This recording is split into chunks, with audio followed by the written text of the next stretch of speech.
welcome back to the Cineflux. If you are here, you already know what this channel is. Not a place where films are summarized or scored, but a place where they are felt, turned over slowly in the light, and understood from the inside out. And today I want to sit with you inside a film that asked something no major studio blockbuster had ever truly been asked before. Not asked by critics or executives or marketing campaigns, but asked by the cold, still, undeniable fact of life itself. This film was not simply made, it was craved into existence. And that is a different kind of cinema altogether, so settle in. Let this be the kind of quiet hour where a film stops being entertainment and starts being something that breathes. You are exactly where you need to be. This is the Scene Flux, and today we are entering Wakanda forever. There is a moment near the very beginning of this film where a woman stands in a room full of power, surrounded by people who need her to be something she no longer knows how to be, and she simply cannot hold herself together. Not physically, not emotionally, not in any way that the world expects of a queen, a warrior, a symbol. She just breaks. And what Ryan Coogler does in that moment is not reach for a musical swell or a close up designed to wring tears from you. He simply holds. He lets the room breathe. He lets her breathe. And in doing so, he tells you everything you need to know about what kind of film you are about to witness. This is not a film about power. This is a film about what happens to people after power has not been enough to save the ones they love. Black Panther Wakanda Forever arrived in November 2022, directed by Ryan Coogler, the same visionary who brought us the original Black Panther in 2008, a film that did not just break box office records, but broke something open in the cultural consciousness of cinema itself. The sequel was written by Coogler alongside Joel Robert Cole, and it carries the entire Marvel Cinematic Universe on its back in a way that no MCU film before it had ever had to. Because the original film's lead, the irreplaceable Chadwick Boseman, died of colon cancer in August 2020 at just 43 years old, and rather than recasting the character of T'Challa, Cochlear and Marvel chose to do something far more difficult. They chose to let the loss be real, not metaphorical, not narrative, real. The film stars Letitia Wright as Shuri, Angela Bassett as Queen Ramonda, Lupita Nyong'o as Nakia, Danai Gurira as Okoye, Winston Duke as Baku, Dominic Thorne as Riri Williams, and introduces Tenoch Huerta as the extraordinary Namoro, a character rooted in Mesoamerican mythology, a king from the depths of the sea, a man with wings on his feet and centuries of grief behind his eyes. This is a superhero film, but it is also unmistakably a film about mourning, about what civilizations do when the thing that made them feel safe is gone. Here is something I want you to hold before we go any further. When I first sat with this film, I expected a certain kind of grief, the managed kind. The kind Hollywood packages neatly with swelling orchestras and characters who say exactly the right things at funerals. I came in knowing this film would honor Chadwick Boseman. I came in prepared for that. What I was not prepared for was how thoroughly this film refuses to be prepared. It does not process its grief cleanly. It does not resolve it with a tart epiphany and a soaring score. It sits inside grief the way real people sit inside it, uncomfortably, insistently, sometimes furiously, sometimes with a strange and terrifying numbness. The opening sequence, and I will not describe it fully here, not yet, is one of the most quietly devastating things I have experienced in a cinema in years. Not because of what it shows, but because of what it refuses to show. Because of the empty space at the center of everything. I walked in knowing Chadwick Boseman was gone, and in the first 10 minutes of this film, I felt that knowledge in a completely different way. Not as a fact, as a wound. And then the film does something else, something that many people, myself included, did not fully anticipate. It builds a second world alongside Wakanda, ancient, sovereign, breathtaking, and every bit as politically complex as the African nation we already knew. The Undersea Kingdom of Talokan, inspired by the Yucatan civilization of the Maya, rises from the ocean floor not as a villain's lair but as a mirror. A civilization that also had to hide to survive. A people who also carry centuries of colonial violence in their bodies. A king who also lost his mother and has never, not once, across 600 years, been able to put that loss down. And here is what this film understands about grief that most films do not. It is not a private experience. It reverberates. It travels through generations. It builds kingdoms and breaks them. It starts wars. What Ryan Coogler is building in Wakanda Forever is not a continuation of the first film's triumph. It is something more honest and more difficult than that. He's building an elegy, a sustained meditation on what it means to carry loss forward, to transform it, to weaponize it sometimes, and to surrender it others, and to eventually ask whether survival and peace are actually the same thing. The story begins in the immediate aftermath of T'Challa's death, as Wakanda mourns its king and the world watches. Without the Black Panther as its protector, Wakanda becomes vulnerable, not to another African nation, not to a Western military, but to the United States and its allies who want vibranium and will destabilize anything to get it. And then from the ocean comes Namor. He has found vibranium beneath the sea. He does not want war with Wakanda. He wants an alliance. He wants Wakanda to stand with him before the surface world destroys them both. And when Wakanda refuses, when the fragile political restraint crumbles and a young inventor named Riri Williams becomes the flashpoint neither side expected, the film becomes something genuinely rare. A geopolitical thriller wrapped inside a funeral that no one knows how to leave. What struck me most in my first encounter with this film was the way it manages time. MCU films are often accused, fairly sometimes, of a breathlessness that never quite lets scenes land. Wakanda Forever is different. It takes its time. The first act is long by blockbuster standards. It lingers in rooms. It watches faces. It lets Angela Bassett in silence for what feel like minutes and does not cut away from her. The film understands that grief has a tempo of its own, and that tempo is not compatible with the rapid-fire editing that most franchise films depend on. Some audience members found this frustrating. I found it essential. Because if the film had moved quickly through these early scenes, if it had rushed from loss to action, from funeral to fight, it would have told you that the grief was the preamble, that the real film starts when the punching does. And Wakanda Forever refuses that lie completely.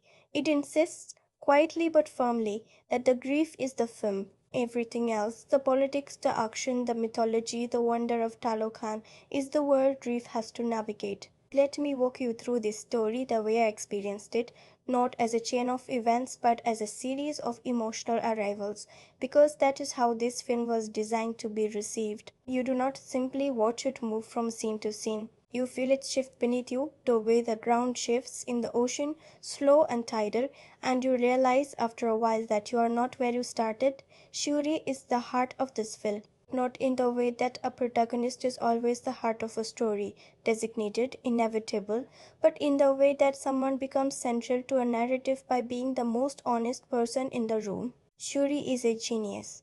We knew that from the first film. But this film asks what happens to a genius when her greatest problem cannot be solved, when no formula, no material, no technological innovation can bring her brother back, when intelligence becomes a kind of torment because it is precise enough to understand exactly what has been lost and powerless to retrieve it. Letitia Wright carries this with a restrainedly extraordinary. There are scenes where she simply stands in rooms and you can read an entire architecture of grief across her face. The anger at the unfairness, the guilt of the survivor, the specific loneliness of being the one left to become something new while still not knowing who she is without the person who believed in her most. Opposite Shuri, and in many ways her counterpart across every dimension the film can imagine, stands Namo. Tenoch performance is the kind that arrives in a franchise film and feels genuinely transgressive, not because he is the villain, but because he is not. Not quite.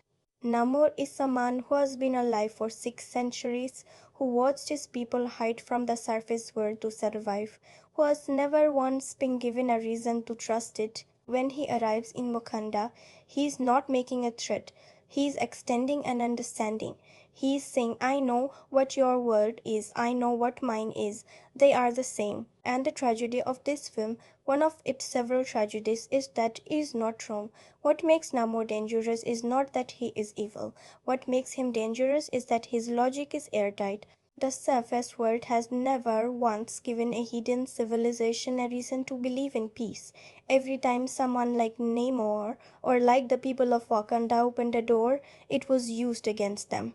And so when he decides that preemptive war is the only rational response to discovery, you do not cheer against him. You understand him. You grieve the understanding. The story carries us through this escalating conflict with real intelligence. Riri Williams, played with electric natural energy by Dominic Thorne, enters the story not as a superior in waiting, though that is the franchise's intention, but as a young woman who built something extraordinary without understanding what it could be used for, and who then has to live inside the consequences of other people's wars over her invention. There is something in her art that feels very true to a specific kind of experience, the experience of being young and brilliant and suddenly realizing that your gifts have made you a target inside a conflict you did not start. Natia, played by Lupita Nyong'o with all the quiet ferocity you would expect, carries a secret into the story that lands with devastating weight. Pakku, given more room than in the first film, becomes something genuinely unexpected, a source not of comic relief but of moral clarity, the voice in the room that says the obvious thing no one else will say, and means it. And Queen Ramonda, Angela Bassett's Queen Ramonda, is simply one of the most fully realized characters in the history of the MCU, not because she gets the most screen time, because every second she is present, she is completely and utterly present, carrying the weight of a nation and the weight of a mother, and not allowing either one to subsume the other. The film builds toward a confrontation that is inevitable from the first scene of the first act. Two civilizations, both defined by hidden survival, both shaped by loss, both led by someone who is grieving and trying to govern at the same time. The collision course is drawn clearly, but what makes it feel genuinely dramatic is that you keep hoping, the way you hope watching real world conflicts, that someone will find a way through, that the conversation will somehow hold, that the smarter thing will happen. And the film keeps testing that hope, pressing on it, showing you just how reasonable peace is and just how often the world refuses it. And here is where the film shifts completely, because when the breaking point finally arrives, it does not arrive the way action films usually deliver their third act catalyst. It arrives as grief, as the thing that was always going to happen when grief went unprocessed, untended, when a wound was covered over with purpose and identity and duty, and then the covering finally gave way. That breaking point changes everything. It changes Shuri. It changes the moral stakes of the entire conflict. It changes what the film is asking you to feel about vengeance, about justice, about whether it is actually a meaningful difference between the two when you are standing inside the middle of your own loss. And the film is smart enough, patient enough, honest enough to not resolve that question with a fist fight. The answer it gives is harder than that and quieter, and far more true. The chain flux. Black Panther Wakanda Forever Part 2 of 5, continuing from previous sections 5, 6, 7. Expanded, let me talk about what this film achieves, because it achieves several things simultaneously, and each of them deserves to be examined on its own terms before we understand how they combine into something genuinely rare. Begin with the performances, because in Wakanda Forever, the performances are not supporting elements inside a larger visual spectacle. They are the spectacle. Ryan Coogler is, among many other things, an actor's director, someone who understands that a human face in close-up, given enough stillness and enough light and enough trust, contains more dramatic information than any set piece he could design. And in this film, he leans into that understanding with a conviction that frankly separates Wakanda Forever from almost everything else in the MCU canon.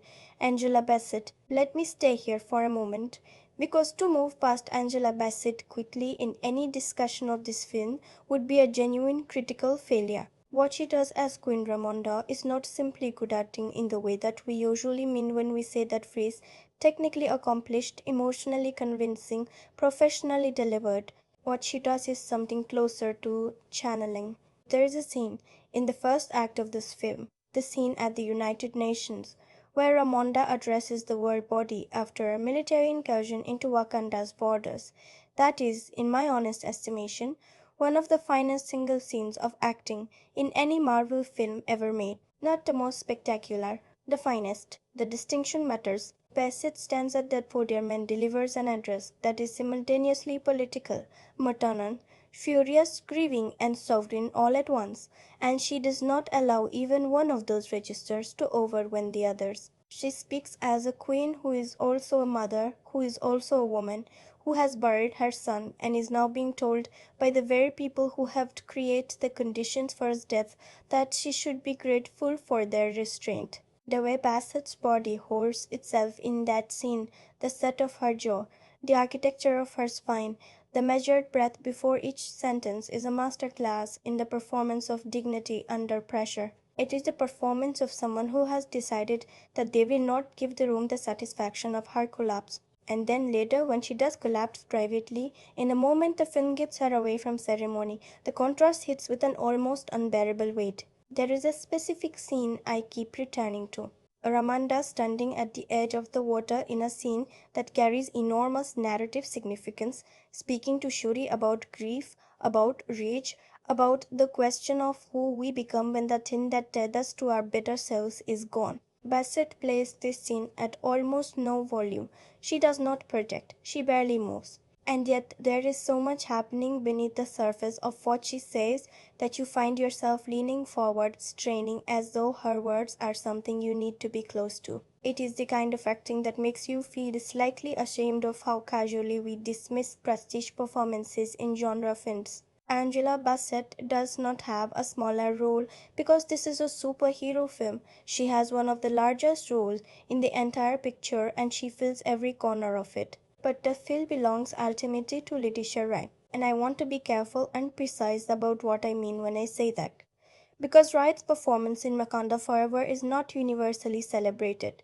There were critics and audiences who found her difficult to fully embrace, who found Shuri's arc uneven or her decisions frustrating. And I want to engage with that honestly rather than simply dismiss it, because here is what I believe. The discomfort people feel with Shuri is not a failure of the performance. It is the performance working exactly as intended. Shuri is not written to be sympathetic in the clean, legible way that genre heroes usually are. She is written to be true, and truthful grief is frequently not sympathetic. Truthful grief is irritable, irrational, tunnel vision, and occasionally dangerous.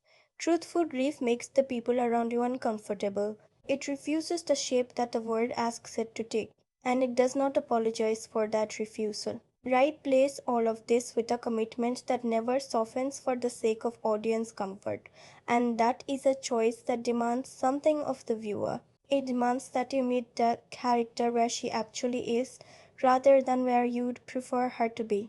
The scene that proves this most completely, the scene I cannot leave behind, comes late in the film inside the ritual space where Shuri undergoes a profound transformation. I will not describe it fully here, not yet, because it belongs in the spoiler territory we will enter together later. But I will say this, Wright's face in that sequence communicates something so specific, so crystalline, that words actually fail it. It is the expression of someone who has found a container for their pain that finally feels large enough to hold it, and who is terrified, oh, absolutely terrified, by what that says about who they have become. It is a 4-second close-up that contains an entire character arc. That is what great film acting does. Tenoch Huerta arrives in this film as Namor and immediately establishes himself as one of the great MCU antagonists. Though the word antagonist feels insufficient and slightly wrong, he is an opposing force. He is a mirror. He is someone who has survived long enough to have stopped believing in the language of hope, not because he is cynical, but because he has watched hope used as a leash too many times. Verda plays Namor with an extraordinary combination of physical grace, intellectual precision, and emotional restraint. He is a character who has centuries behind him and chooses to carry that weight not as weariness but as a kind of terrible, clear-eyed patience. He does not rush. He does not need to. He has outlived every urgency except the one he is named for, Kukulholkan, the feathered serpent, the god of wind and air, and Huerta embodies that mythology without ever making it feel like cosplay. He makes it feel ancestral, worn in, earned over 600 years of solitude and responsibility. There is a moment where Namo tells the story of how his people came to live beneath the sea, and Herta delivers this monologue in a register that I can only describe as grief that has calcified into resolve. He does not perform the tragedy of it. He simply inhabits a man for whom the tragedy is so old, so thoroughly absorbed into identity that it no longer causes visible pain, and that absence of visible pain is somehow more devastating than tears would have been. Think about what that means for the performance. He is playing a grief so processed, so metabolized, that it has become architecture, become worldview, become policy. And Varta lets you feel that weight without ever reaching for it. Dominic Thorne as Riri Williams brings something this film desperately needed, genuine, unguarded lightness. Not comic relief, which implies something strategic and crafted, but actual human spontaneity. The quality of a young woman who has not yet learned to be careful in the way that people shaped by tragedy become careful. Lady walks into this narrative with the confident swagger of someone who has never been told that her brilliance might make her dangerous to know, and Thorne plays that confidence with the naturalness that grounds every scene she inhabits. Her chemistry with Wright is real and warm and occasionally funny in a way that the film earns rather than manufactures. And as the film closes around her, as the weight of events forces her to carry things she did not ask to carry, Thorne handles the transition from levity to gravity with a maturity that made me genuinely excited for what the character would become. Winston Duke's Maku here is a character who in the first film functioned as a narrative complication and a piece of world building, and who in Wakanda Forever becomes something approaching conscience. Duke is a physically imposing presence, and Coogler is smart enough to understand that the most interesting thing you can do with a physically imposing presence is give them the quietest, most intellectually honest dialogue in the room. Mabaku in this film is the person who says what no one else will say about grief, about politics, about the difference between strength and recklessness, and Duke delivers those moments with a dry, grounded honesty that feels like a necessary counterweight to the epic register everything else is operating in. He is, in the best possible way, the most human character in the film. Now let me talk about the writing, because the screenplay of Wakanda Forever, co-written by Ryan Coogler and Joe Robert Cole, is doing something genuinely sophisticated beneath the genre machinery, and I think it deserves to be examined with some care. The central structural intelligence of this screenplay is the decision to make grief not just the emotional backdrop of the story, but its actual engine.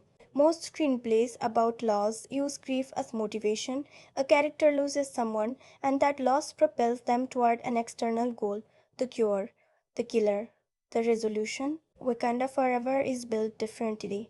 The grief here is not the reason characters do things. The grief is the thing that keeps happening. It accumulates, it compounds. It does not resolve into action and then conveniently retreats so that the action can be enjoyed cleanly. It stays in the room during the fight scenes. It sits at the negotiating table. It informs every decision, clouds every judgment, shapes every alliance and every breakdown.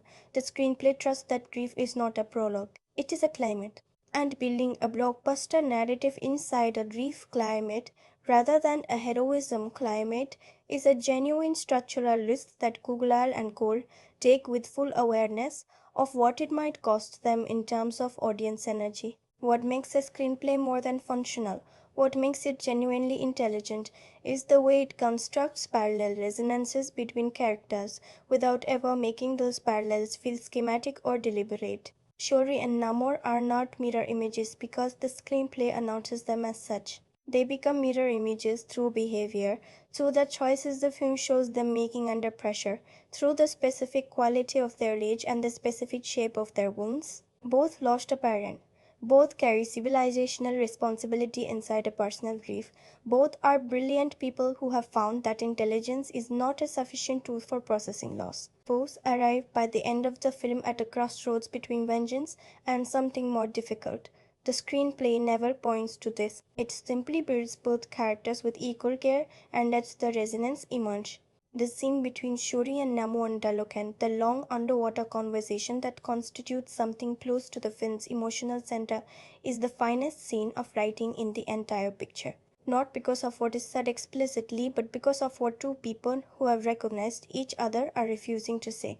There's a negotiation happening beneath the negotiation, a question being asked beneath the question. And Coogler's camera and Coogler and Cole's dialogue hold that double scene with a precision that reminds you that great screenwriting is often the art of productive omission, knowing what to leave out so that the space between words becomes its own kind of communication. The screenplay is not without its complications, and I will address those honestly in a moment.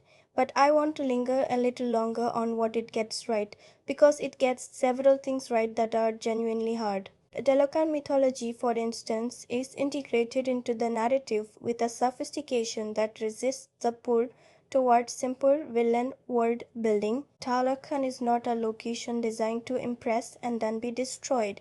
It is a civilization with its own internal logic, its own history, its own wounds, and its own legitimate claims on the world's attention. The screenplay gives Talokan the same narrative weight it gives Wakanda, an extraordinary choice in a film that could easily have treated the undersea world as a spectacular backdrop for Namor's villainy. And in doing so, it transforms the central conflict from a good versus evil confrontation into something far more uncomfortable and far more honest. Now let me talk about the visual language of this film, because Ryan Coogler and his cinematographer Autumn Terrell Arkaba have made something genuinely beautiful here. And the beauty is not decorative, it is load-bearing. The first thing to understand about how Wakanda Forever is shot is that it makes a distinction, deliberate, precise, consistent, between the visual grammar of grief and the visual grammar of wonder. Scenes set in Wakanda's interior spaces, in palaces and labs and council chambers, are shot with a stillness and a formality that feels almost classical. Wide frames, careful compositions. The camera does not move without a reason, and when it does move, it moves slowly, as though it too is carrying weight. This is not accident. This is the grammar of a world in mourning, a world that has gone quiet, that has become careful, that moves with the deliberateness of someone navigating a space where the furniture has been rearranged by loss. And then there is Talokan. The cinematography of Talokan is one of the most genuinely transporting achievements in recent franchise filmmaking. The underwater sequences, bathed in blues and greens and a luminescent bioluminescent quality that makes the water feel simultaneously ancient and alive, are shot with a fluidity, a freedom of movement that stands in breathtaking contrast to the measured stillness of Wakanda's grief world. The camera moves through Talokan the way a creature moves through water, with ease, with instinct, without the self-consciousness of surfaces. And this is a storytelling choice with profound thematic resonance. Talokan looks like liberation. It looks like what the world could have been if the surface had not made itself so hostile to everything that did not belong to it. The visual beauty of Talokan is not simply aesthetic pleasure. It is an argument. There are specific images in this film that I carry with me the way you carry certain photographs. The opening sequence, which I will not describe fully here, is framed with a restraint so absolute, so deliberate in what it refuses to show you, that the negative space becomes the image. You are watching absence be present. You are watching a film find a visual equivalent of grief's most specific quality, the persistence of empty space where someone used to be. It is one of the bravest choices a director can make to build your opening image around what is not there, and Coogler makes it without flinching. There is an image of Namor seen from below, floating at the surface of the ocean with the light breaking through the water above him in long biblical shafts, wings spread, still feathered, genuinely divine. That is the most purely cinematic frame in the entire film. It lasts perhaps 3 seconds, it contains centuries, and Akapa's camera catches it with the quiet reverence of someone who understands that some images do not need to be held for long. They only need to be true. The visual design of the Black Panther suit's transformation in this film is another detail worth attention. The way the new suit arrives not as triumph but as succession, as the carrying forward of something that cannot be replaced but must be continued. The design choice to keep certain visual signatures of the original suit while allowing the new iteration its own identity is a conversation in fabric and technology about the relationship between legacy and individuality. Wakanda Forever conducts many of its most honest conversations in visual language because the things it is trying to say about grief and inheritance and identity are too large for dialogue alone. Let me turn now to the score, because Ludwig Göransson's music in this film is one of its most profound artistic achievements, and in a film of this emotional scale that is saying something significant. Göransson returned from the first film with an even more expansive and culturally grounded palette, and the score of Wakanda Forever reflects that expansion. What you hear in this film is not background music, it is not atmospheric enhancement. It's an active participant in the storytelling, a voice in the conversation, sometimes the most honest voice in the room. Göransson incorporates West African instrumentation alongside Mesoamerican musical traditions, and this integration is not simply musicological thoroughness, it is a thematic statement. Two musical worlds, two cultural identities, two sets of wound and survival and pride, sounding in the same space, sometimes harmoniously, sometimes in tension, always in dialogue. The theme for Talokan, a haunting low ancient sing built around a melody that sounds like it was recovered from the bottom of the ocean, is one of the finest pieces of franchise scoring in recent memory. It does something very specific. It makes Talokan feel old. Not old in the sense of dusty or depleted, but old in the sense of continuous, a civilization that has been tending its own fire for 600 years without needing the surface world's validation. Every time the Talokan theme sounds, it carries that weight, that duration. It says, "We were here before, you looked for us. We will be here after, you stop."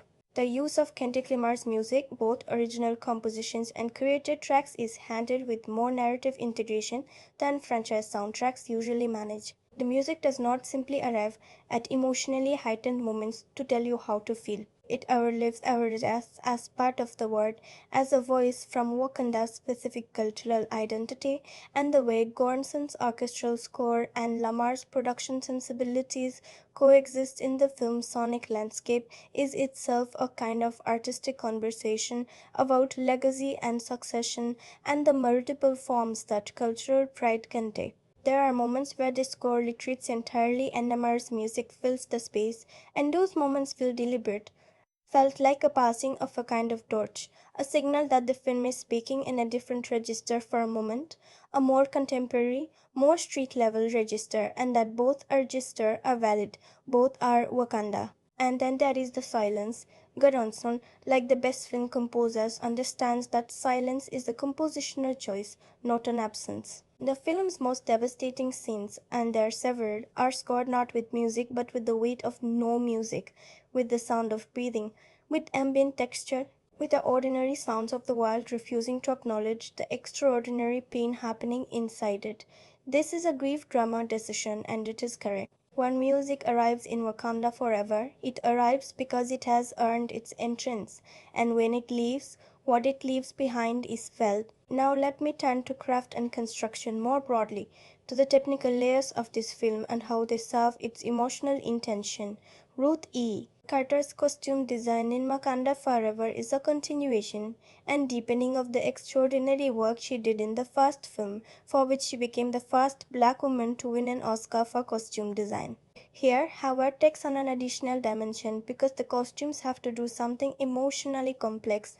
They have to honor what came before while allowing the world to change. The Wakandan funeral dress, the white and pale blue of the opening sequence, establishes a color language for grief that threads through the film, so that even when characters are no longer explicitly in mourning, you catch flashes of those colors in unexpected places, subtle signals that the grief has not been left behind, that it is woven into the fabric of daily life. The Talokan designs are breathtaking in their specificity. Based in deep research into pre-Columbian Mesoamerican aesthetics, they are gorgeous, not as fantasy garments, but as cultural statements, as the expression of a civilization's relationship to nature and the sea and its own history.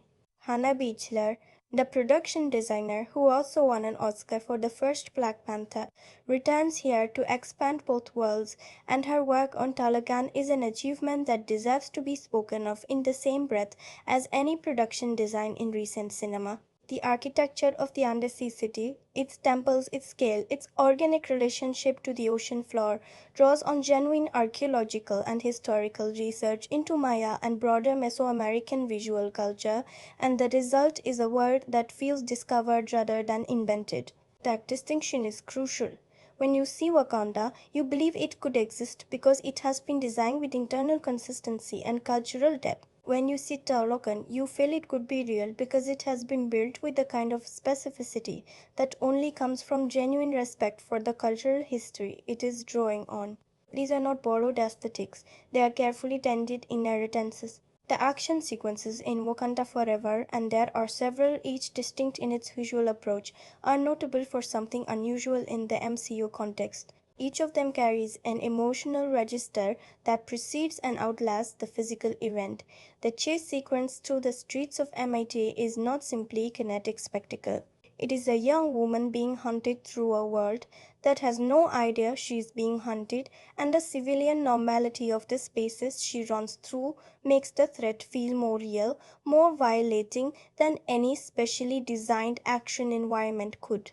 The Kwakanda versus Talokan confrontations have weight because the film has done the work of making both sides human before it makes them fight, and so the violence is not thrilling in the way franchise violence usually attempts to be. It is costly. It is sad. It feels like what war actually feels like, not choreography but consequence. The VFX work, which carries an enormous burden in a film with an underwater civilization and a flying winged antagonist and vibranium powered technology, is generally excellent, and more importantly, it is always in service of story rather than in pursuit of spectacle for its own sake. There are moments where the digital work reaches for something genuinely beautiful rather than simply impressive, and those are the moments where Wakanda Forever distinguishes itself from franchise filmmaking's worst instincts. Now, I want to be honest with you about where this film falls short.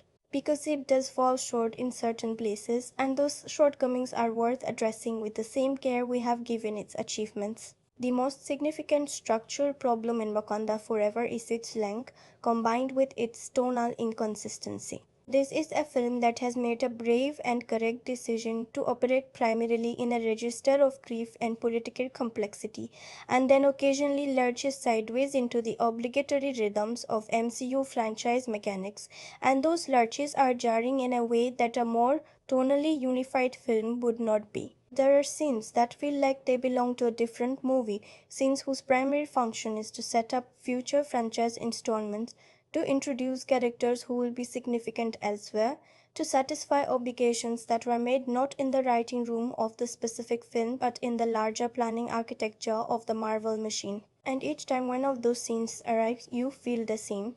You feel the film remembering that it is a Marvel product as well as Ryan Coogler's grief film, and that dual citizenship creates a tension that is never fully resolved. Riri Williams played brilliantly. I want to emphasize this is nevertheless a structural complication for this film.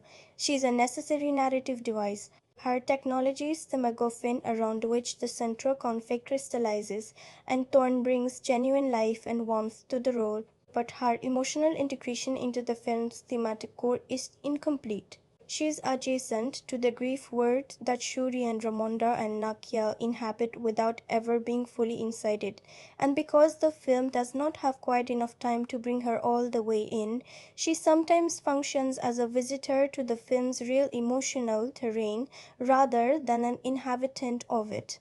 This is not a failure of Thorne's performance. It is a structural gap, a sign that the field's obligations to its franchise future occasionally pull against its obligations to its present emotional truth.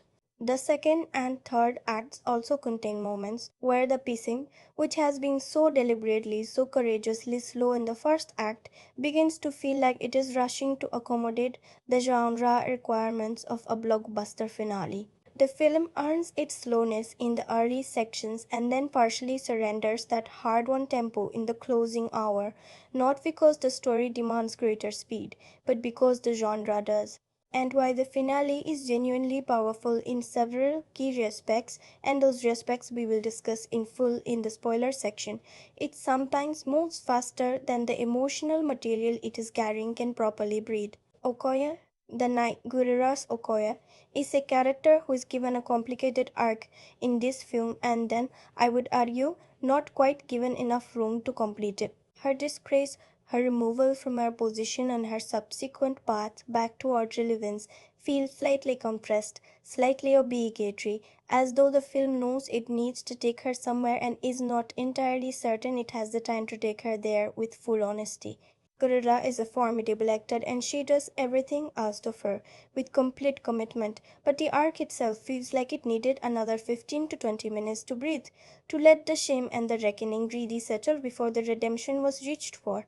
Nakaya too feels in certain sequences like she has been given less than she deserves. Lupita Nyong'o has a natural gravitational pull on screen. She is one of those performers who makes the frame reorganize itself around her, and the film occasionally sidelines her in ways that feel like missed opportunities. Her story in this film is genuinely affecting and carries enormous emotional significance, but there are moments where you sense a fuller version of her art that was written and not quite fully filmed, or filmed and not quite fully preserved. These are not minor texture, these are real wounds. Not wounds that destroy the film, but wounds that prevent it from being absolutely everything it could have been. A tighter, braver edit might have removed 2 or 3 of the franchise obligation scenes and used that time to finish what it started with Okoye and Nakia. A braver Marvel executive team might have allowed this film to be a slightly smaller, stranger, more singular film and trusted that its emotional power would carry it. But that is the tension at the heart of every Ryan Coogler MCU film, the tension between the singular artist and the franchise architecture, and Wakanda Forever navigates it better than most while still showing the cost. There is also a tonal question about the final act that I think is worth raising honestly. The film has built, with great care, a world in which no side is simply wrong and no act of violence is unambiguous. And then its climax asks us to experience a fairly conventional hero's triumph, a confrontation designed to satisfy the genre promise of resolution. Within a moral universe it has made too complicated for simple resolution. The film tries to honor that complexity in the aftermath of the climax, and it largely succeeds. But for a few minutes during the fighting itself, the nuanced grief world retreats and the franchise film steps forward, and that substitution is briefly but genuinely felt. Let me turn now to how this film was made, because the production of Wakanda Forever is one of the most remarkable stories in recent studio filmmaking. A story of creative resilience, artistic courage, and the kind of human grace under unbearable pressure that deserves to be known and honored. Ryan Coogler has spoken publicly about the period after Chadwick Boseman's death as one of the most professionally and personally disorienting experiences of his life. He and Boseman had built a genuine creative and personal relationship during the making of the first Black Panther, and the loss was, by his own account, devastating in the ways that the loss of a close friend and creative collaborator always is. When the question arose, from Marvel, from Coogler himself, of how to proceed with a sequel that had been built around Boseman's presence, the answer that emerged was the one that required the most from everyone: honor the loss, make it real. Let the film be about what it would have to be about now, which is what you do when the person at the center of everything is gone. The decision not to recast T'Challa was made in direct conversation with Boseman's family, and it was not a business decision or a marketing decision or a franchise strategy. It was a human decision. It was the decision of people who had known and loved Chadwick Boseman choosing to say, with the full weight of a major studio production behind them, this person was irreplaceable. and we will not pretend otherwise. What that decision required of the screenplay was an almost total reimagining. The original sequel had a different story, one centered on T'Challa, on his journey as king, on the expansion of his world. Coogler and Co. had to rebuild from near scratch, finding a story that could honor what had been while building something new, and finding it under the pressure of a production schedule and a studio system that does not easily accommodate the kind of grief time that genuine gene reimagining requires. The fact that the film they produced is as coherent, as emotionally intelligent, and as thematically unified as it is, given the circumstances of its creation, is itself a kind of miracle. Leticia Wright, who became the center of the rebuild story, faced her own personal challenges during production. She was injured during a stunt sequence and required significant recovery time, which disrupted the already complex filming schedule. The production worked around her recovery with a flexibility and care that speaks to the collaborative spirit Coogler cultivates on his sets, and the injury, ironically, gave Wright additional time to inhabit her character's grief, to find the specific quality of loss that Shuri needed to carry. The film was shot primarily in Atlanta, Georgia, at Pinewood Atlanta Studios, as well as on location in Massachusetts, Puerto Rico, and the Dominican Republic, which provided the above-water coastal environments that stood in for Talocan's surface access points. The underwater sequences, which looked genuinely breathtakingly oceanic, were achieved through a combination of real underwater photography, specially designed tanks, and wirework augmented by visual effects, with the actors performing their scenes in physically demanding conditions that required extensive training.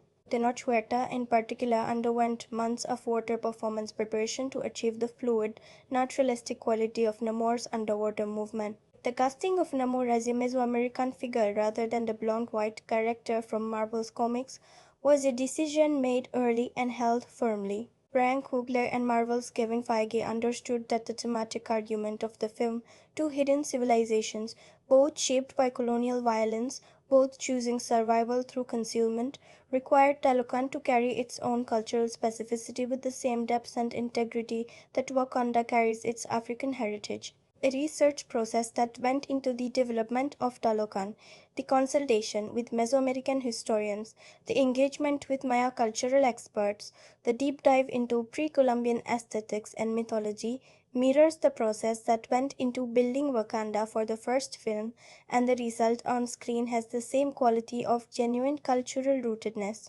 Tenoch was cast in large part because of a quality that Coogler identified in his previous film work and his public presence, a specific combination of gravity and gentleness, of physical strength and intellectual openness that the role required. Huerta is a Mexican actor with a substantial career in Spanish language film and television, and Wakanda Forever was by far his largest English language production. He has spoken about the experience of bringing Namor to life as an act of cultural representation he had not expected to be entrusted with, the opportunity to put a Mesoamerican superhero on the screen of the largest franchise in cinema history felt, in his words, like a responsibility that was also a gift. The decision to keep the tribute to Chadwick Boseman understated, to let it live in the film's emotion and not in explicit memorial sequences, was another act of creative courage. The film does not feature a biographical tribute card at the start. It does not begin with a dedication. It uses the film itself as the memorial, trusts the story and the performance and the silence to carry what needs to be carried, and in doing so it honors Boseman in the way that an artist honors another artist, not with ceremony, but with craft. One detail about the production that reshapes how you watch the film, the specific scene in which Shuri burns her burial clothes, a Wakandan ritual of moving out of grief, was written and filmed after Leticia Wright's return from her injury, and was performed by her in a state of personal emotional openness that she has described as one of the most unexpectedly raw experiences of her career. She was not simply playing a character processing loss. She was, in some measure, processing her own experience of a disrupted year of physical limitation, of the strange and specific grief of a production built around a person who was no longer there. What you see in that scene is not performance separated cleanly from life. It is performance that life has entered, and the distinction between the two has become meaningfully thin. Now let me talk about how the world received this film. Because the reception of Wakanda Forever is itself a story, a layered, complicated, emotionally charged story that tells you almost as much about the audience as it tells you about the film. And to understand that reception properly, you have to understand the context into which this film arrived. Not just the MCU context, not just the franchise landscape of late 2022, but the full weight of cultural expectation, personal grief, and collective longing that surrounded this film before a single frame had been publicly seen. Black Panther, the original 2018 film, was not simply a successful superhero movie. It was a cultural event of a specific and unrepeatable kind. The kind that happens when a film arrives at precisely the moment the world has been waiting for it without knowing it was waiting. The first Black Panther grossed over $1.3 billion worldwide at the box office and became the first superhero film to be nominated for the Academy Award for Best Picture. It was the ninth highest grossing film in cinema history at the time of its release, but the numbers, as staggering as they are, do not capture what the film meant. What it meant was felt in the image of black children going to see it in full Wakandan ceremonial dress. It was felt in the social media phenomenon of people throwing their arms across their chests in the Wakanda Forever salute on every continent on earth. It was felt in the way critics and audiences who do not typically find superhero cinema interesting or significant lined up to engage with it because something about it was speaking a language that the genre had never attempted before, a language of black dignity, black sovereignty, black joy, and black futurity that felt simultaneously ancient and urgently new. Into that context arrived the news of Chadwick Boseman's death, and the grief that followed was not simply the grief for a beloved actor, though it was certainly that. It was the grief for something larger, for the specific combination of artist and role that had created something that felt to millions of people like a genuine cultural gift. T'Challa was not simply a character who happened to be black. He was a new kind of hero, regal, intellectual, morally complex, deeply African in ways that Hollywood had almost never attempted, and Boseman had inhabited that character with such complete commitment, such evident love and understanding, that the two had become essentially inseparable. When Boseman died, T'Challa died with him in a way that no recast could undo, and the world knew it. So when Wakanda Forever began its box office run in November 2022, it was not opening as a sequel. It was opening as something more complicated and more human than a sequel. It was opening as an act of collective mourning shared between a film and its audience, and the audience came. They came in enormous numbers with an emotional investment that the film's marketing had been careful not to exploit but could not help benefiting from, because there is no way to open a film about grief, starring grieving people, dedicated to a man the world was still grieving, without the grief itself becoming part of the ticket sale.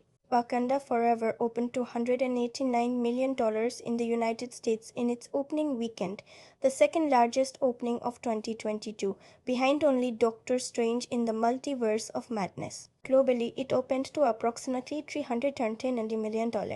It would go on to earn over $859 million worldwide during its theatrical run, making it one of the most commercially successful films of the year and one of the highest grossing MCU sequels in the franchise's history. For a film of this emotional register, for a film that is, whatever else it is, a sustained meditation on loss that does not offer the clean catharsis of a typical blockbuster, those numbers are genuinely remarkable. They tell you something important, that audiences given the opportunity to sit inside a film that takes their emotional experience seriously will show up for it. They will show up in very large numbers.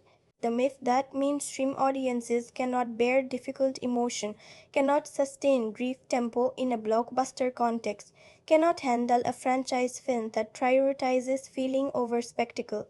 Wakanda Forever quietly dismantles that myth with every dollar of its box office. The critical response was strong, to nuanced in ways that are worth attending to. The film reached a Rotten Tomatoes critical consensus score in the mid-80s, solidly positive, only received, though not quite, the near-universal adulation that the first Black Panther had garnered. The most common critical praise centered on exactly what we have been discussing here: the emotional honesty of the performances, the visual splendor of Talokan, the courage of the thematic choice to make grief the film's central landscape, and Tenoch Huerta's extraordinary debut as Namor. The most common critical reservations were also predictable in retrospect: the film's length, its tonal inconsistencies, the structural strain of integrating franchise obligations into an emotionally delicate story. These criticisms are not wrong. As I said earlier, they describe real weaknesses. But it is worth noting that the critics who raised them were, in most cases,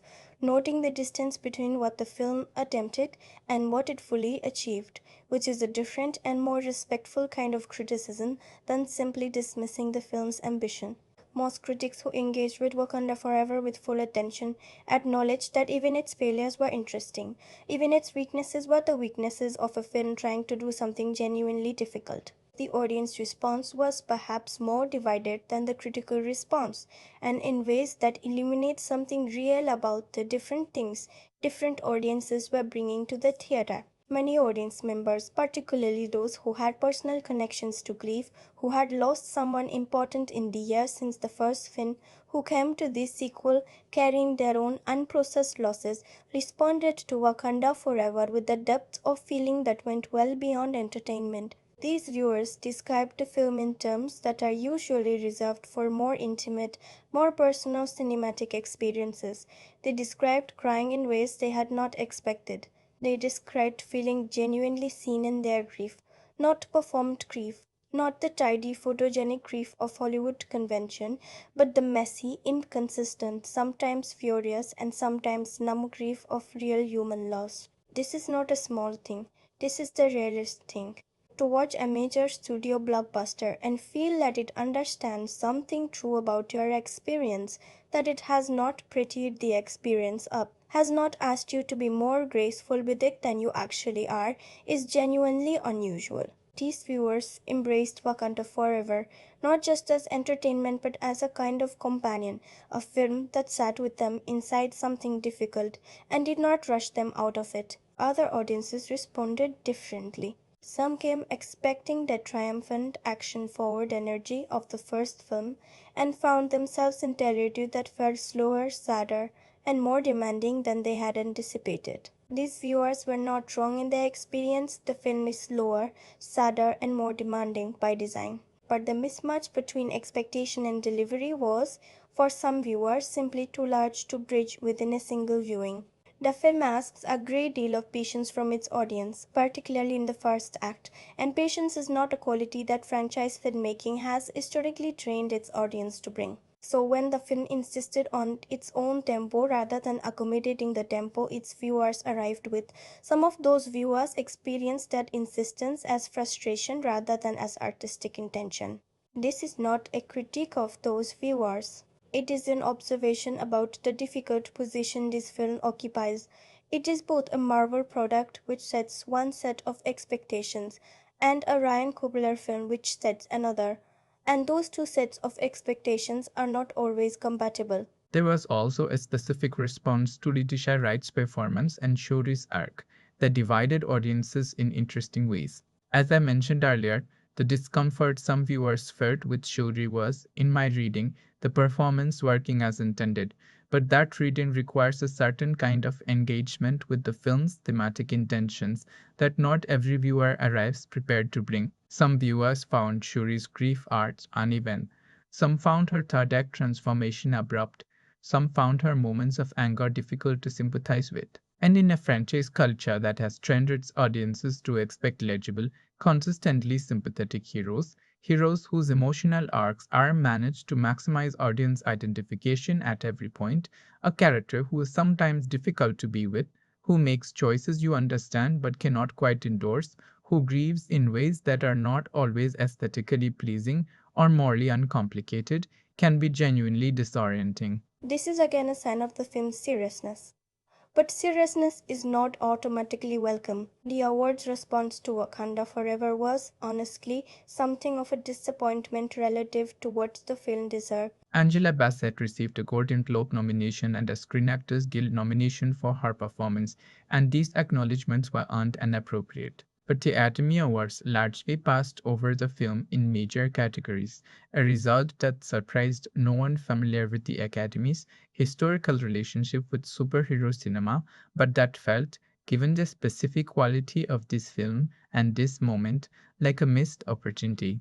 Bassett's performance in particular, which I have already argued is one of the finest in the franchise's history, deserved Academy recognition, and its absence from the nominees list provoked genuine conversation about the way prestige gatekeeping institutions consistently undervalue craft displayed within genre contexts.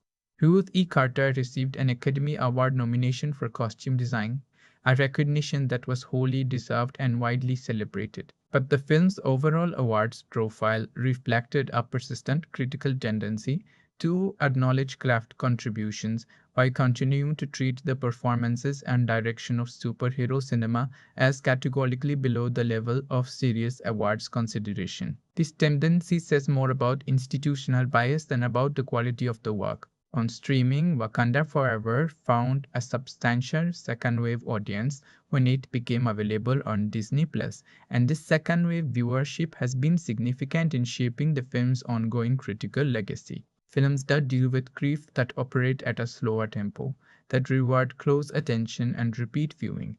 These films frequently find their most devoted audiences not in theatrical settings, but in the more intimate, more controllable context of home viewing. The ability to pause, the ability to rewind. The ability to turn the lights down in your own space and give the film your complete undistracted attention without the social dynamics of a public theater, these conditions are, in certain respects, better suited to what Wakanda Forever is asking of its audience. Several critics have noted that their appreciation of the film depends substantially on a second viewing, and this seems to be a widely shared experience. The film reveals more of itself when you are no longer managing the mismatch between franchise expectation and grief register reality. When you have already accepted what kind of film this is and can simply inhabit it.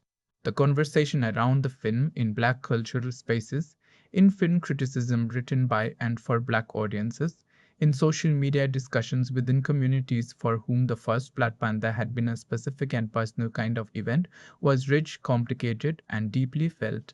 The decision not to recast T'Challa was understood and respected in these spaces, though not without grief of its own, because T'Challa as a character, as a symbol, as the first black superhero of this cultural magnitude to anchor a major franchise was something many people were not ready to let go of.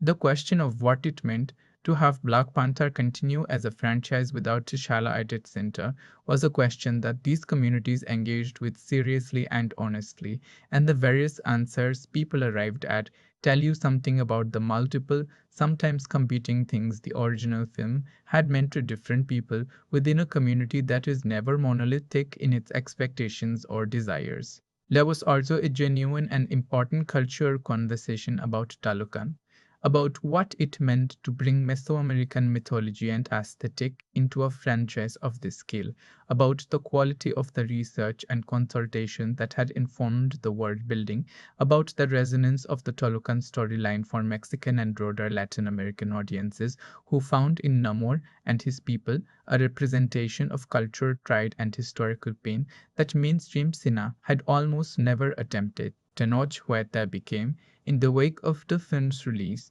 a figure of significant cultural significance for these communities, a Mexican actor who had been trusted with the character of genuine mythological weight in the world's most commercially dominant film franchise, and who had carried that trust with unmistakable intelligence and dignity. The response to his performance from Mexican audiences in particular was extraordinary.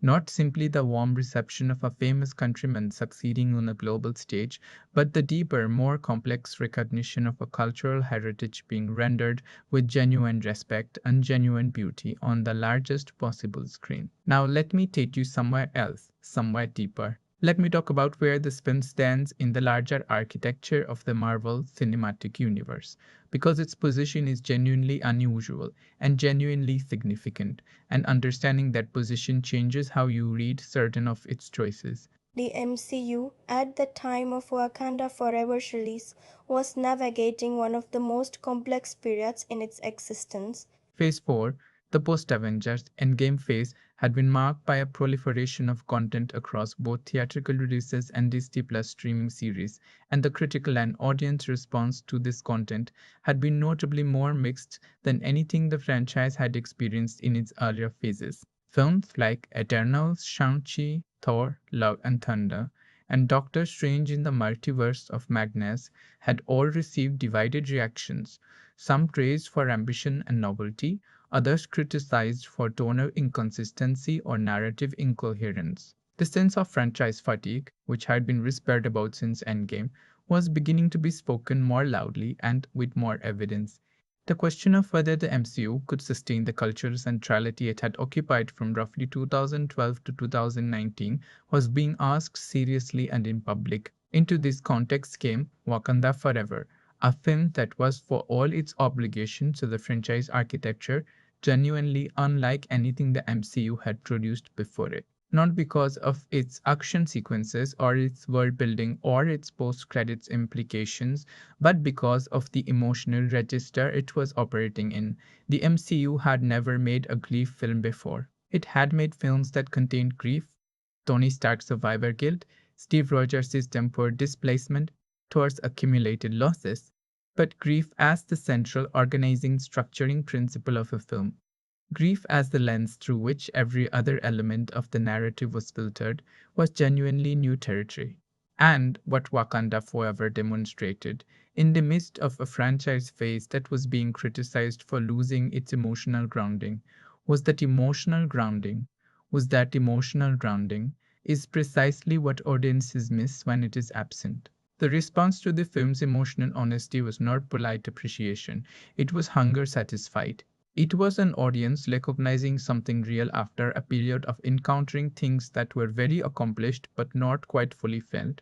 Does Wakanda Forever deepen what came before it in the MCU? In certain ways, yes, and in ways that matter. The film takes the core thematic argument of the original Black Panther, the question of what Wakanda's power means and what Wakanda owes the world, and develops it with significantly more complexity and significantly more ambivalence. The first film ended with T'Challa's decision to open Wakanda to the world, to use its technological advantage in the service of global human dignity rather than in the service of national protection alone. It was a triumphant ending, morally clear, emotionally satisfying, narratively resolved.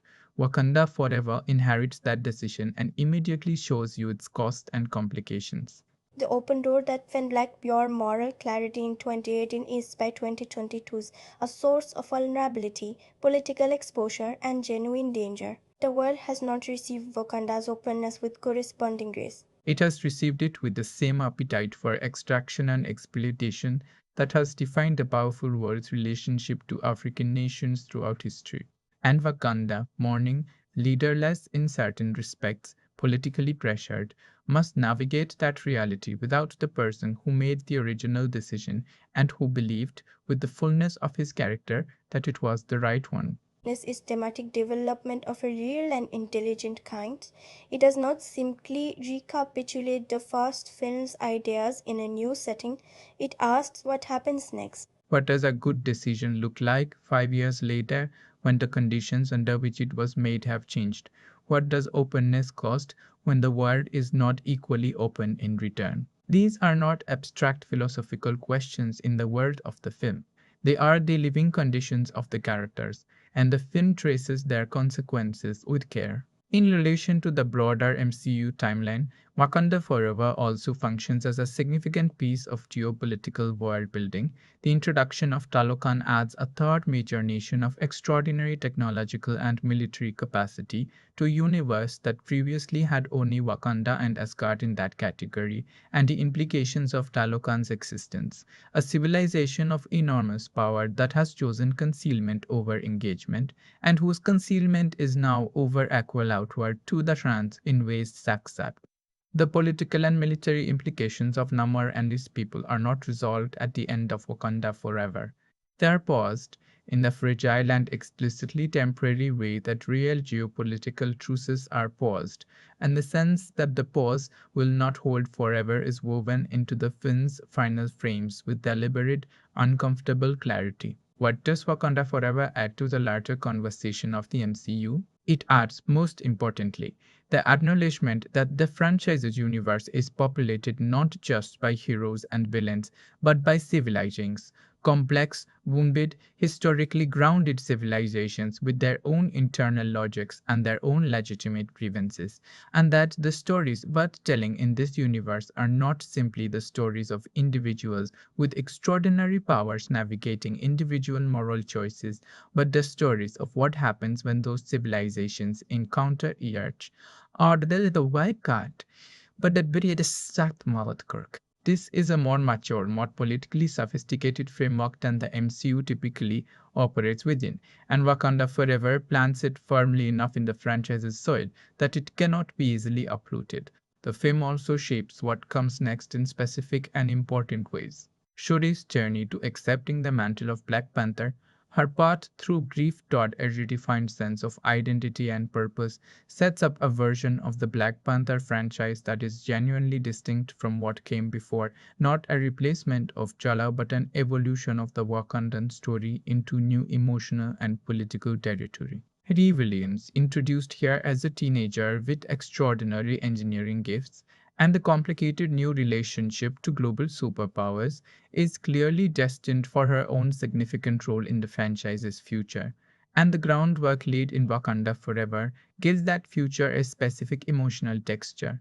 It is not the groundwork of simple origin story heroism, but the groundwork of someone who has been caught in the machinery of civilizational conflict and is trying to figure out what he owes the world in response. Namo survive. The explicit promise that this is not the last we have seen of him is perhaps the most significant franchise implication of all.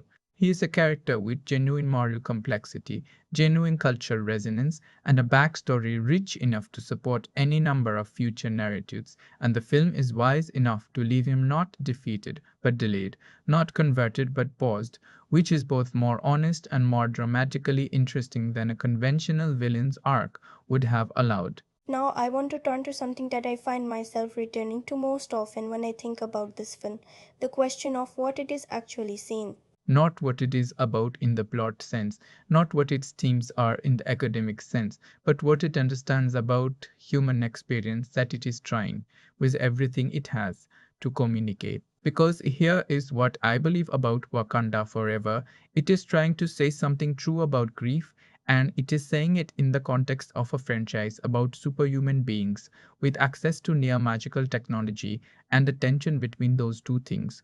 The very ordinary human truth and extraordinary cinematic container is where the film's real meaning lies. Let me start with the most fundamental thing.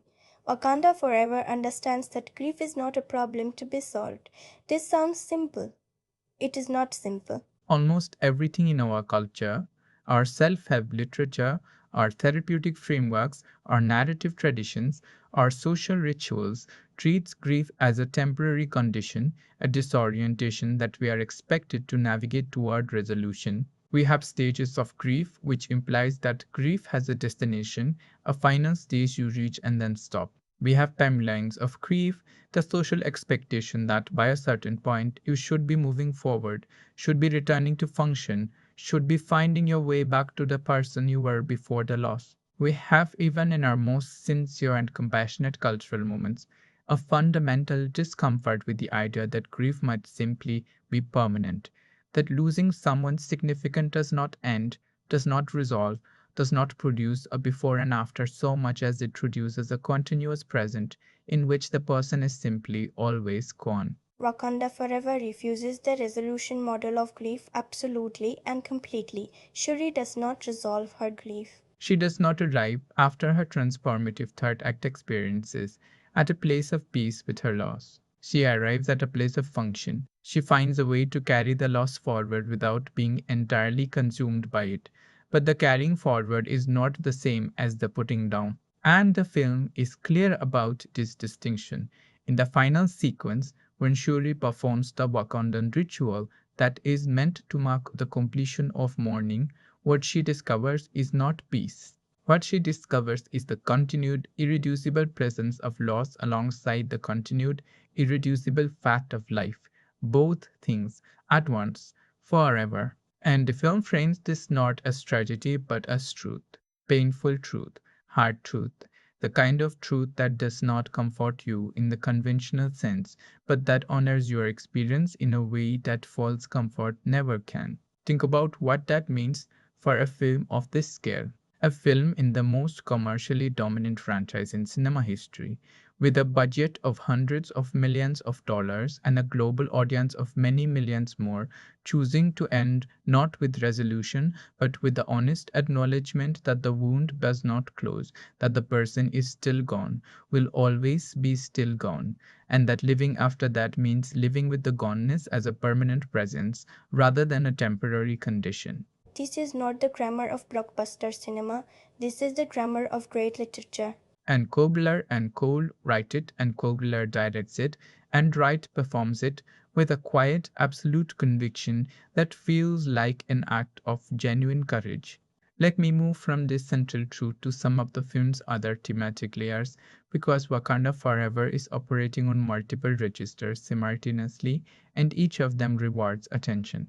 The film is, among other things, a film about the relationship between grief and rage, about the specific way that unprocessed loss can calcify into something that looks and feels like justified anger, and about the cost of that transformation. Namor is the film's most complete embodiment of this dynamic. He has been grieving for 600 years, grieving his mother, grieving the world she tried to build, grieving the civilization she helped create, grieving the ongoing fact of a surface world that has never been made to answer for what it has taken. And 600 years of unprocessed grief has become something indistinguishable from a political ideology. It has become the belief that violence is the only honest response to violation, that trust is a trap, that hope is what the powerful offer the powerless to keep them passive. Namor is not wrong about what the surface world has done and continues to do. He is not wrong about the pattern of colonial extraction and cultural destruction that motivates his decision to strike first. His analysis is accurate, his history is real. His grievances are legitimate.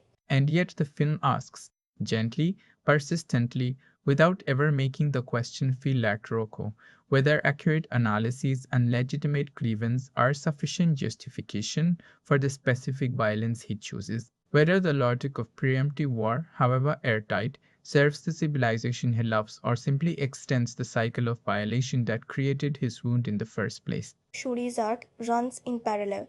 Her grief, much shorter in duration but no less absolute in intensity, also transforms into rage, a specific, targeted, narratively convenient rage that the film then tests with great honesty. Shuri wants vengeance. She has earned the wanting of it. The film does not pretend otherwise.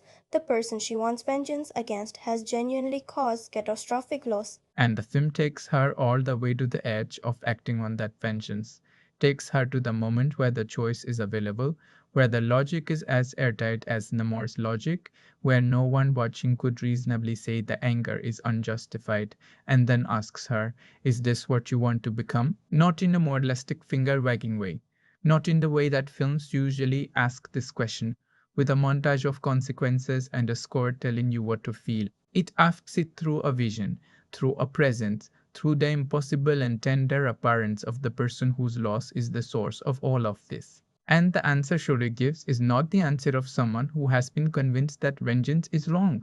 It is the answer of someone who has decided that becoming Namor is a cost she is not willing to pay, even at the price of the satisfaction she was reaching for. Here is what this film understands about that dynamic cliff and rage are not the same thing, but rage is the shape cliff takes when it has been given no other container. When there is no ritual large enough, no language adequate enough, no community present enough to hold the fullness of what has been lost, the loss finds its own shape, and the shape it finds is almost always the shape of the thing that caused it. Violence answers violence. Loss answers by making itself into the thing that caused the losing. This is not a moral failure of the person doing the grieving. It is a structural failure of the world around them, the failure of a world that does not have adequate rituals for loss, that is embarrassed by grief, that asks its members to process the unprocessable quickly and quietly, and then return to function. The rage that emerges from that structural failure is not a character flaw. It is a reasonable response to an unreasonable demand. Wakanda Forever embeds this understanding into both its characters and its geopolitics simultaneous, and in doing so, it refuses the keen separation between personal experience and political reality that most films rely on to manage complexity. Shuri's grief is personal, Namor's is civilizational. But they are versions of the same thing, shaped by the same dynamic, pointing toward the same question, and the film holds them in the same frame without collapsing one into the other. This is sophisticated. This is the kind of thematic work that most blockbuster filmmaking cannot or will not attempt, because it requires your audience to hold complexity without being given a simplified version to retreat to when the complexity becomes uncomfortable. Let me talk about motherhood, because Wakanda Forever is also in ways that have not been sufficiently acknowledged in most of the critical conversation around it. A film fundamentally about mothers and about the specific grief of maternal loss. Angela Bassett's Ramonda is a mother navigating the worst thing that can happen to a mother, the loss of a child. And what is unusual and specifically important about how the film treats this is that it does not subordinate Shamanda's grief to her political role, does not allow her queenship to absorb and contain her maternal loss, does not let the symbol replace the person. We see both. We see the queen who stands at the United Nations and commands the room with perfect sovereign authority. And we see the mother who is alone with the enormity of what she has lost and cannot hold herself together. And the film insists throughout that both of these truths are equally real and equally valid, and that neither one excuses the world from having to witness the other. Namor's origin story is also a story about a mother. The heartbeat of his entire civilizational ideology, the grief engine that has been running for 6 centuries, is the loss of his mother and the loss of the world she built and the loss of the world she came from. Namor's mother was a surface dweller who became something else, who made a choice that saved her people and cost her her word. And Namor has been, in the deepest sense, cleaving that original displacement ever since. Not simply her death, but everything her life represented, the possibility of belonging to both worlds, the hope of a future that the surface world's violence foreclosed, the specific grief of a child who watched their parent give everything they had to a survival that was only partial, only underground, only possible at the cost of everything the surface world calls normal. There is a moment in Namor's origin monologue, the sequence in which he explains to Shuri the history of Talokan, where he describes his mother returning to the surface world one final time, returning to the land of her birth to bury her among her ancestors, and the way Freda speaks this moment and the way Coogler films it, quietly, almost reverently, without any cinematic amplification, is one of the most genuinely moving things in the entire picture. Because it is a son describing the most important thing about his mother, and the most important thing about his mother is not her power or her wisdom or her role in his civilization's survival, though she was all of those things. The most important thing about his mother is that she was a person who wanted to go home and could not, and died having never gone home, and was carried home by her son after death, because the living world had made that the only homecoming available to her. And Namor has been, in some quiet and fundamental way, carrying her home ever since, carrying her through every political decision and every geopolitical calculation and every act of preemptive war, carrying his mother toward a home that the surface world destroyed before she was born. Think about what this means for the thematic architecture of the film. Three central characters, Ramonda, Shuri, Namor, are all defined primarily by their relationship to a specific loss, and each of those losses is structured around the mother-child bond in one form or another. Ramonda lost her child, Shuri lost her brother and later her mother. Namor lost his mother and the civilization her survival required. These are not coincidentally similar. They are thematically deliberate. Wakanda Forever is insisting that the grief which breaks civilizations, the grief which starts wars and makes heroes and builds kingdoms, is not essentially different from the grief that happens in a single room between a parent and a child. That the largest political realities are rooted in the most intimate nuances. That history is not made by abstract forces or ideological movements, but by people who loved someone and lost them and have been trying to find a way to carry that loss ever since. Let me turn to the film's treatment of cultural identity and political sovereignty, because these are themes it handles with genuine sophistication and genuine depth, and they deserve careful engagement.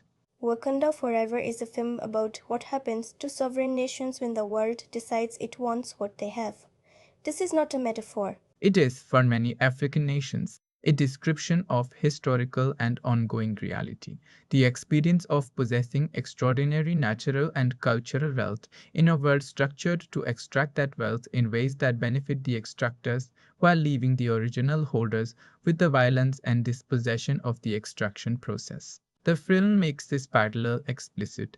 The parallels between Wakanda and real African nations targeted for their resources are not subtle, and it makes it without condescension, without reducing its fictional world to a simple allegory, without allowing the political resonance to overwhelm the human story. What is particularly sophisticated about the film's treatment of sovereignty is its refusal to present isolation as a straightforward solution to the problem of extraction. The first film ended with T'Challa's decision to open Wakanda, to reject the isolationism that had protected Wakanda but also limited its ability to participate in global justice. Wakanda Forever opens 5 years after that decision and shows us with clear eyed honesty the costs that openness has incurred.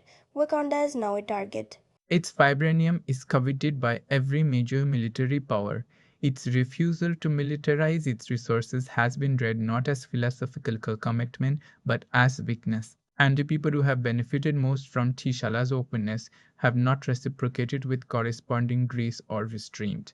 And then Talokan presents the alternative 600 years of successful concealment, a civilization that has preserved its culture and its people and its extraordinary technological capacity by refusing to be known by the word that would have destroyed it if it had been known. Talokan is the argument for isolationism made flesh.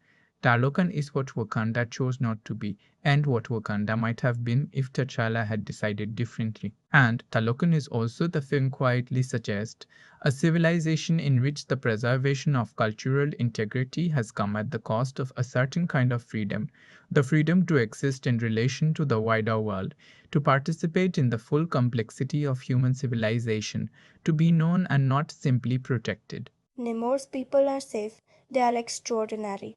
They are sovereign in the most absolute sense available in the film's world, and they are also profoundly alone. The film does not resolve this tension with a simple answer because there is no simple answer, and it respects its audience enough to know that. What it offers instead is a conversation, a genuine, honest, fully staged conversation between two models of sovereign survival, and an implicit question about whether there is a third way that neither Wakanda nor Talokan has yet found.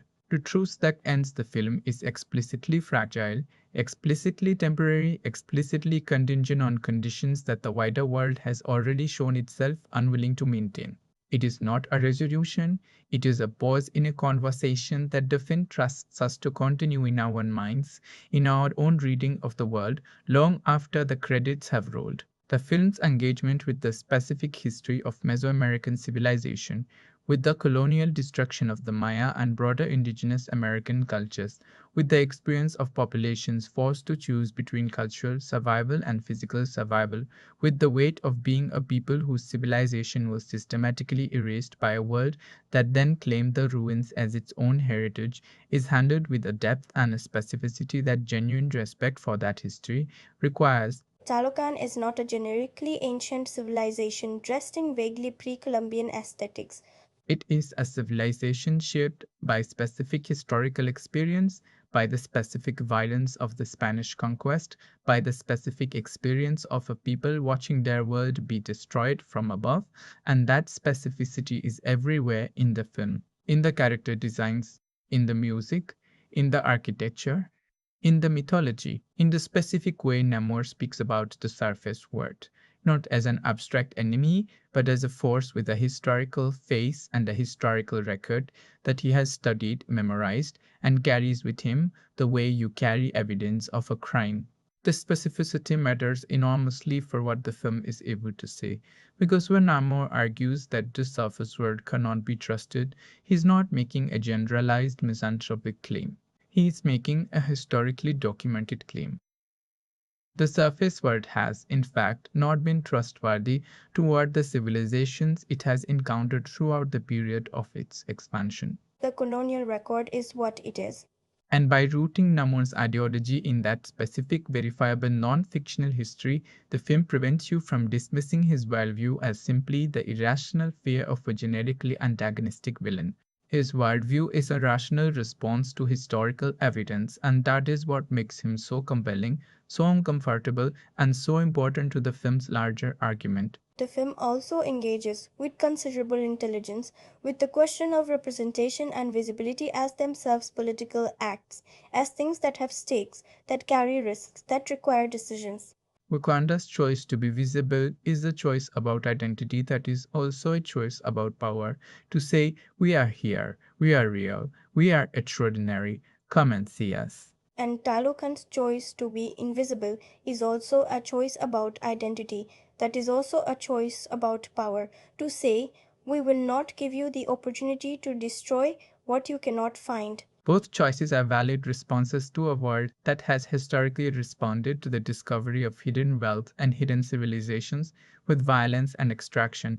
Both choices carry enormous costs, and the film holds both choices in genuine respect, which means it holds both civilizations, Wakanda's African grandeur and Talokan's Mesoamerican depth, with the equal dignity that the franchise's earlier tendency to center exclusively European and North American cultural references had failed to provide. Let me talk about identity, not political identity, civilizational, national, cultural identity, but personal identity. The question of who you are when the person who knew you best is gone. This is the most intimate theme in Wakanda Forever, and the one that I find most personally resonant, the one I keep coming back to in the days and weeks after watching the film. Shuri's journey is a journey through the specific disorientation of loss of self that accompanies the loss of someone who was central to your sense of who you are. Chichala knew Shuri, not simply the facts about her, her intelligence, her technological genius, her specific kind of humor, her place in the family and in the nation. He knew her in the deeper sense that matters to people, the sense that means, I understand how you work. I see what you are trying to do. I believe in the version of you that is still becoming. When that kind of knowing is gone, the person who is left behind is left in a state of genuine ontological uncertainty. Uncertain not just about their emotional condition, but about who they are without the witness, without the person who held the particular version of you that you are trying to become. Shuri spends the film negotiating this uncertainty. She fills it with work, with purpose, with a specific forward motion of someone who is staying very busy so that they do not have to be still inside the not knowing. She fills it with the project of saving the people around her, of inventing her way through an impossible situation, of doing the thing she has always done, because the doing is the only thing that feels continuous with who she was before. And then the work runs out. The moment comes where no invention, no technical solution, no forward momentum is available, and the not knowing is simply there, present and unavoidable, and Shuri has to stand inside it without anything to hide behind. What she finds inside that not knowing, who she discovers herself to be in the absence of the structures that previously held her identity together, is one of the genuinely interesting things about this film's portrait of character. And I want to hold off on describing it fully until we are in spoiler territory, because the specific thing she finds inside the not knowing is one of the film's most important and most debated revelations. But what I will say here is that the film does not give her a clean answer. It does not resolve the question of who Shuri is without T'Challa by simply designating her T'Challa's heir and dressing her in his mantle. The mantle she inherits is not his. The person she becomes in carrying it is not a continuation of him. She is something new. something that has grown from loss rather than simply being the person who survived after the loss. And the film is honest enough to make that newness uncomfortable as well as triumphant, to show you the cost of becoming rather than only the power of it. This is what the film is really saying, I think, at its deepest level of intention. It is saying that survival is not the same as continuity. That the person who comes through loss and continues living is not the same person who was living before the loss. That grief changes you, not in the motivational poster sense of making you stronger or wiser or more resilient, but in the fundamental ontological sense of making you different, of reorganizing the architecture of yourself around a space that was not there before. And that this reorganization is neither simply loss nor simply growth, but something more complex and more true than either of those categories alone can capture. Think about what it means for a film of this commercial scale to be saying this. Think about the mainstream audience for a Marvel blockbuster being told through story and performance and image that the person who survives grief is not the person who existed before it. That survival is a kind of transformation rather than a return, and that the transformation is not something to be celebrated or mourned cleanly, but simply acknowledged, held, and carried forward into whatever comes next.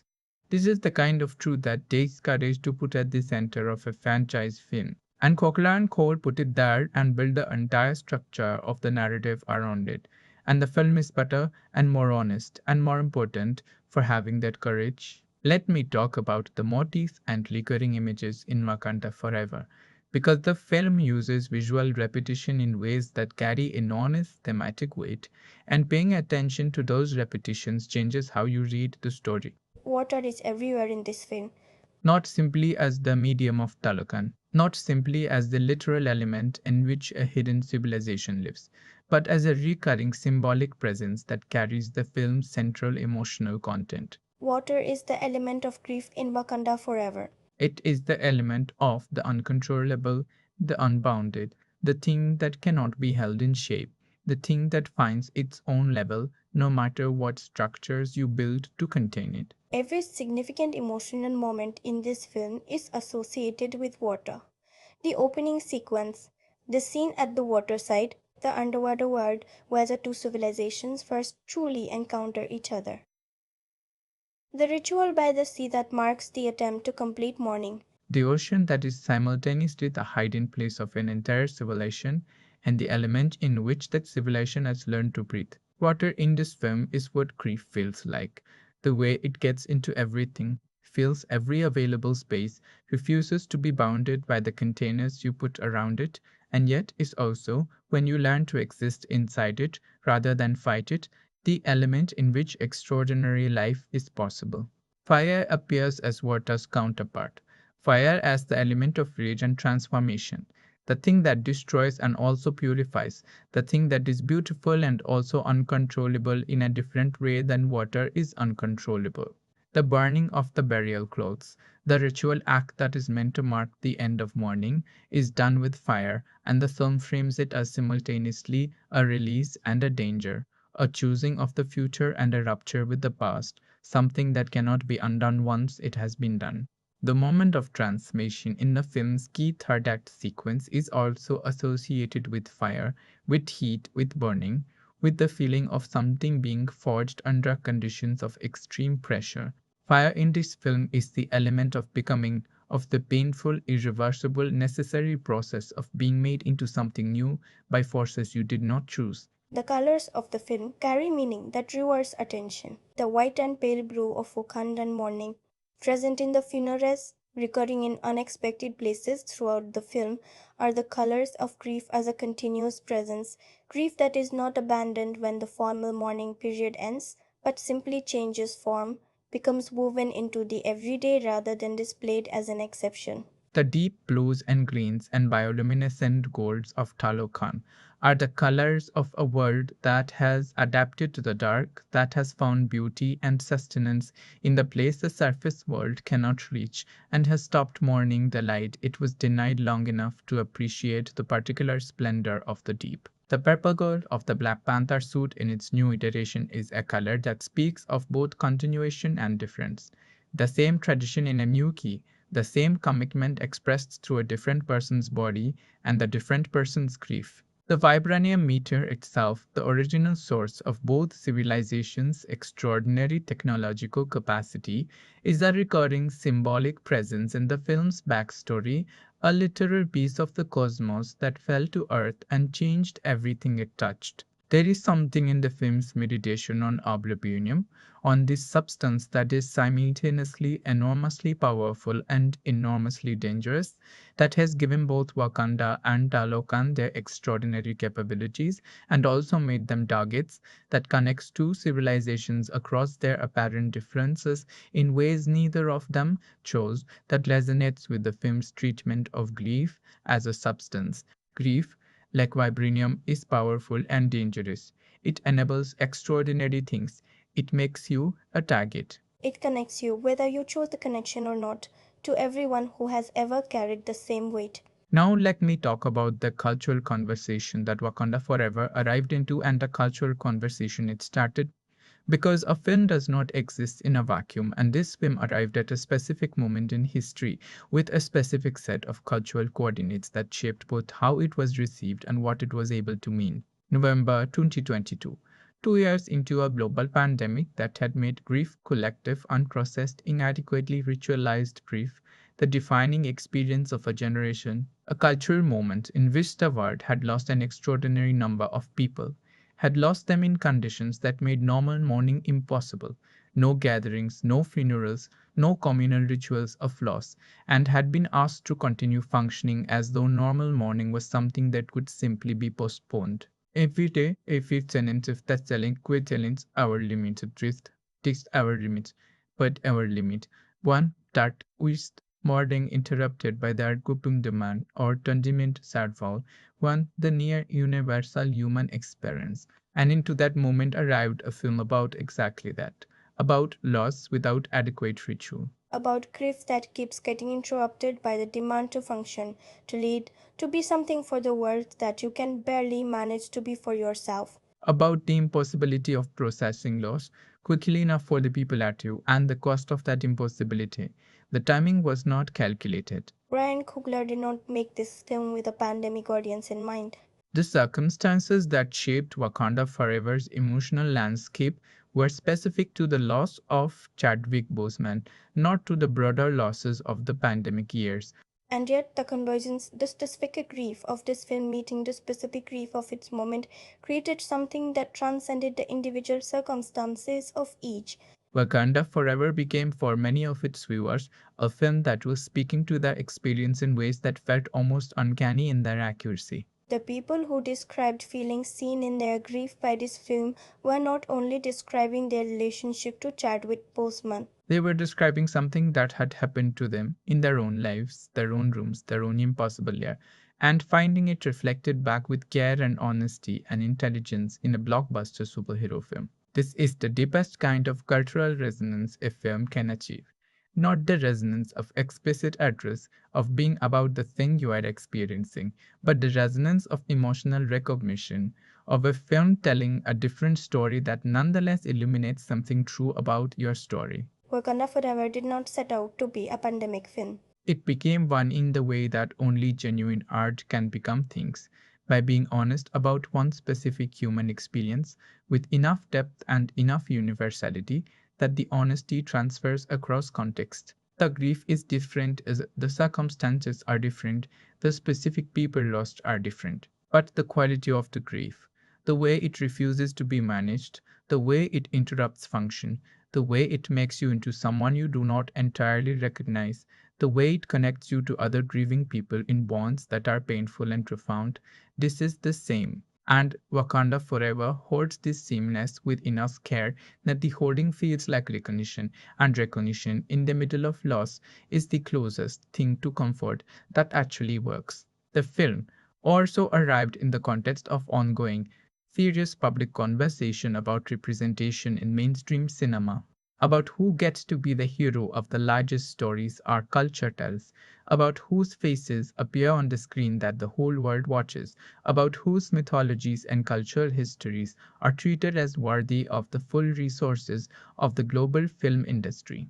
The original Black Panther had been a watershed moment in this conversation, a proof of concept that a film centered on black characters and African cultural heritage could perform at the absolute peak of commercial cinema, could be both a global phenomenon and a culturally specific artistic statement, could do the thing that studio executives had always claimed was impossible, serve a specific under-recent community with genuine authenticity, while also speaking to a universal human audience while also speaking to a Yoda Adventist. Wakanda Forever deepened this conversation by adding Talokan, by bringing Mesoamerican cultural heritage into the same representational framework that the first film had established for African cultural heritage, by saying this franchise has the capacity and the commitment to treat multiple non Western cultural traditions with the depth and care they deserve, and the commercial and artistic success of the first film was not a one time exception, but a model that can be extended and built upon. The response from Mexican and broader Latin American audiences to Talocan, the genuine, specific, deeply felt recognition of their cultural heritage on the global screen, was not simply the warm reception of diversity for its own sake. It was the recognition of something that has been consistently denied, that Mesoamerican civilization is as extraordinary, as sophisticated, as visually rich, as mythologically deep as any civilization on Earth, and that the global cinema audience is capable of receiving that civilization with the wonder and respect it deserves. This matters beyond the specific case of Wakanda Forever. It matters because one of the things that cinema does, one of the things cinema has always done at its best, is expand the world.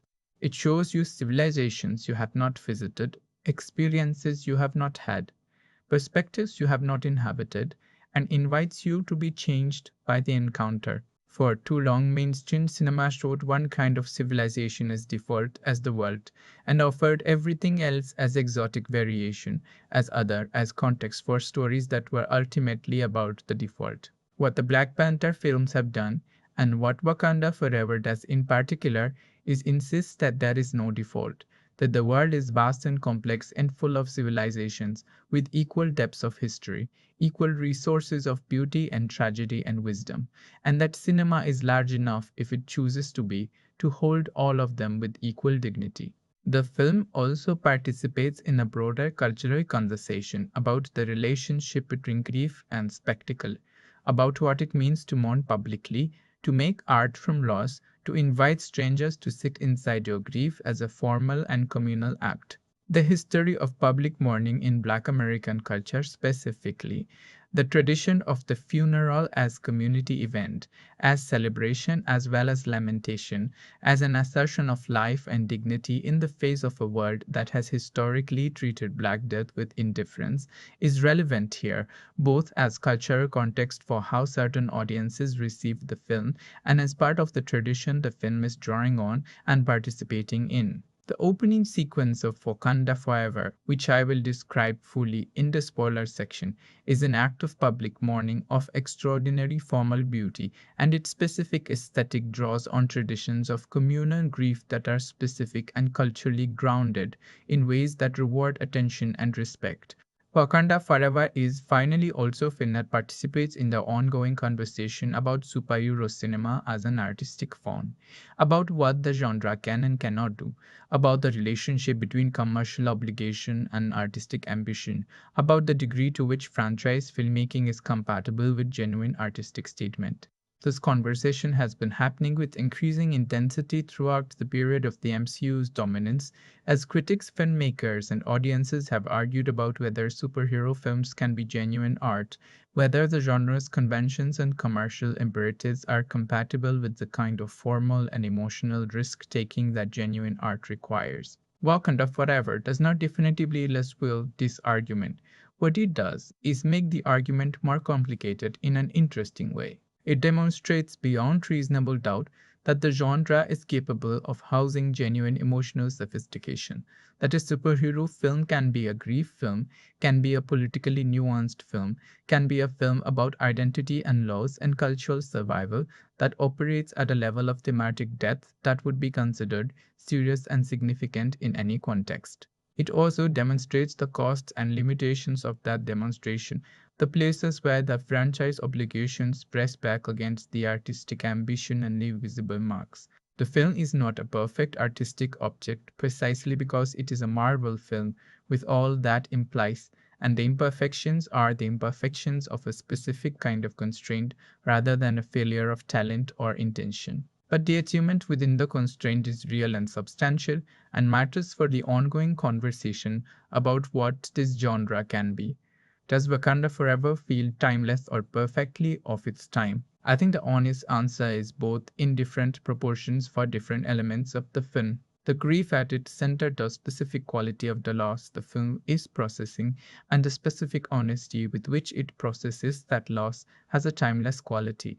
Grief does not date. The experience of losing someone irreplaceable and having to continue living without them is not a historically continuing experience. It is one of the oldest and most universal of human experiences, and a film that handles it with genuine wisdom will remain relevant as long as that experience is part of human life, which is to say, forever. The specific cultural moment it participates in, again, the pandemic grief, the representational conversations, the specific inflection point in franchise filmmaking, is more precisely of its time.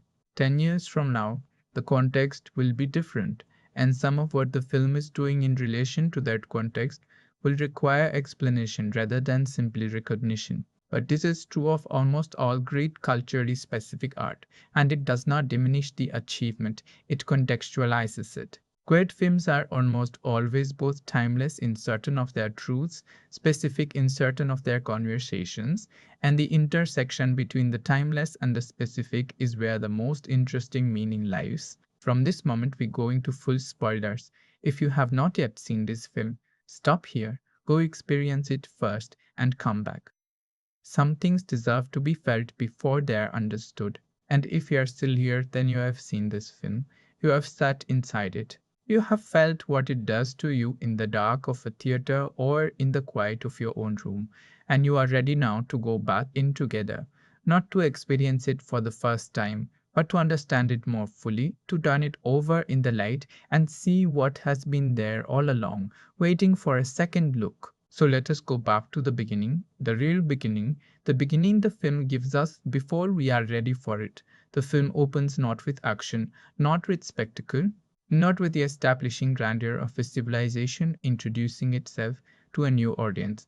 It opens with a phone call. Shuri, alone in her lap in the deep hours of the night, is on the phone with someone we cannot yet see, describing the progress of formula she has been working on, a synthesized version of the heart-shaped herb that gives the Black Panther their extraordinary abilities, the herb that was destroyed by Eric Killmonger in the first film, and that Shuri has been attempting to recreate ever since. She is working to save her brother's life. Tell is dying of an illness that we are never named, that is simply present, that is simply taking him.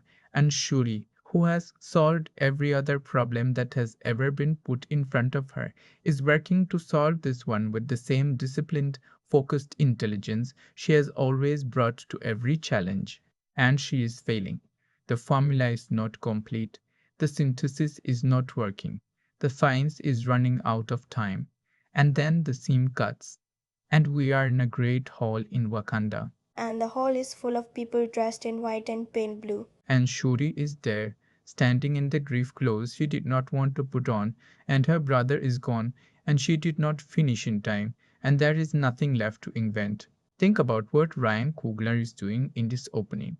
He is establishing, before a single word of exposition has been spoken, the film's central thematic argument that some losses cannot be solved. That intuitions, however extraordinary, however disciplined, however devoted, however fueled by love, is not sufficient against death. That the person Shuri has always been, the problem solver, the innovator, the youngest person in any room to see the answer that no one else can see, has met a problem that has no answer. And the film begins in the wake of that defeat. Not the defeat of a villain in a fight, but the defeat of a daughter who loved her brother and could not save him, and has to stand in a room full of people grieving someone she feels, on some level, that she should have been able to keep. This is devastating.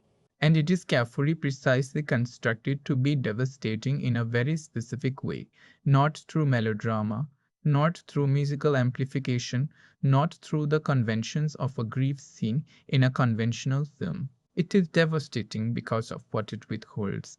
We never see T'Challa, we never see his face. We are not shown a body, not given a final scene, not offered the narrative closure of a visible death. The absence is absolute, absolute absence is the grammar of this film's cliff. The negative space, the empty center, the thing you keep looking for in every frame and do not find. This was the bravest possible choice. It would have been so easy and so commercially tempting to give audiences a final Chadwick Boseman scene, to use archive footage or a digital recreation or any of the technological solutions that are available to contemporary filmmaking. Coogler refused all of them. He refused them because he understood something true, that grief does not give you a final scene. Grief gives you absence. Grief gives you a room where the person was and is no longer, and no amount of technological reproduction can fill that room in a way that honors the truth of the loss. The film's opening is the bravest thing in it, and it earns everything that follows. The funeral sequence, the Wakandan mourning ceremony that follows, is one of the most formally beautiful sequences in the entire MCU. Ruth E. Carter's costume design reaches its absolute peak here in the white and pale blue that spreads through the assembled crowd like a living painting, in the specific textures and patterns that root a ceremony in African mourning traditions while allowing its own visual identity. The choreography of the ceremony, the movement of the crowd, the procession, the sound, is handled with a quietness and a gravity that feels genuinely sacred, genuinely ritualized, genuinely connected to something older and deeper than Hollywood ceremony. And at the center of it all is Angela Bassett's Aramonda, a queen performing the public role that is required of her, carrying the weight of a nation's grief as well as her own, and showing you in the architecture of her body and the specific quality of her stillness the cost of that double carrying. The film then jumps forward in time 1 year later, and we find Wakanda politically pressured, internationally exposed, and navigating the reality that the world that T'Challa opened the door to has not reciprocated with the trust that opening required. The United States and its allies want vibranium. They have sent operatives to extract it. Wakanda's borders, once inviolable, are being tested in new ways now that the symbol of their protection is gone. And in the middle of this political pressure, Shuri is in her lab, doing what she does, working, moving, staying busy enough that the grief does not have the stillness it needs to fully arrive. The relationship between Shuri and Ramonda in these early scenes is one of the most quietly complex things in the film. Ramonda wants Shuri to perform the burning of the burial clothes, the Wakandan ritual that marks the completion of the mourning period, the formal passage from grief into continuing life. And Shuri refuses. She refuses with the specific, almost aggressive rationality of someone who has decided that if she cannot solve grief intellectually, she will at least withhold the ritual acknowledgement of it, as though refusing the ceremony is a way of refusing the finality of maintaining some private negotiation with the fact of what has happened. Ramonda understands this. She does not force the ritual. She also does not pretend that Shirley's refusal is anything other than what it is. A young woman who is not finished with her anger, who is not ready to accept the loss on the terms the world is offering her, and who does not yet know that acceptance is not the same as defeat. This tension between mother and daughter, between a woman who is performing the required processing of grief because the world demands it of a queen, and a woman who is refusing the performance because she is still inside the rawness of the grief and cannot organize it into ceremony, is drawn with extraordinary care and restraint. Neither of them is wrong. They are at different points in the same impossible process. And the film holds both positions with equal respect, which is what makes the eventual scene between them, the waterside conversation I mentioned earlier, which now I can describe more fully, so completely devastating. At the waterfall, Ramonda tells Shuri something that is the emotional core of the entire film. She tells her that she is the most brilliant person she has ever known, and then she tells her that she is not the only person who loved him. She tells her that grief is not a competition, that the intensity of Shore's rage and refusal does not make her grief larger or more legitimate than the grief of everyone else in Wakanda who has also lost their king, their protector, their symbol of safety. And then she says something even harder. She tells Shuri that she is not alone in the grief, but that she has been grieving as though she is, and that this aloneness, chosen, defensive, armored, is causing her to miss the people who are right there, grieving alongside her, who need her and whom she needs. This is not a scolding, it is a mother reaching through the walls her daughter has built around her pain and saying, I am here, I have always been here, let me be here. And Leticia Wright's response to this, the specific quality of her resistance, and then her partial yielding, and then the way she looks at her mother with something that is not yet peace, but is at least recognition, is one of the finest pieces of acting in the film. A small thing, a quiet thing. The kind of thing that disappears in a blockbuster if you are watching for spectacle and is everything if you are watching for truth. Now let me talk about what happens when Talokan arrives. Because the arrival of Namor and his people into Wakanda's political reality is not simply a narrative escalation. It is a film's thesis made dramatic. Tolokan arrives as an offer, or appears to arrive as an offer, and the specifics of that offer reveal everything about both civilizations' fundamental positions. Namor comes to Wakanda with two things, a warning and a proposition. The warning is that the surface world has located vibranium beneath the ocean floor and will pursue it with the same extractive violence with which it has historically pursued every resource it has wanted from every people who had it. The proposition is that Wakanda and Talokan, as the two most extraordinary non-surface civilizations in the world, should stand together, should use their combined technological and military capacity to preempt the surface world's aggression before it arrives, should strike first rather than wait to be struck. He wants an alliance. He wants it immediately. And if Wakanda will not give it, he is prepared to interpret that refusal as the same kind of alignment with the surface world that every act of Wakandan openness has already implied. There is something genuinely frightening about how reasonable this sounds, and that is deliberate. The film wants you to understand why Wakanda's eventual refusal of the alliance is both morally defensible and politically costly.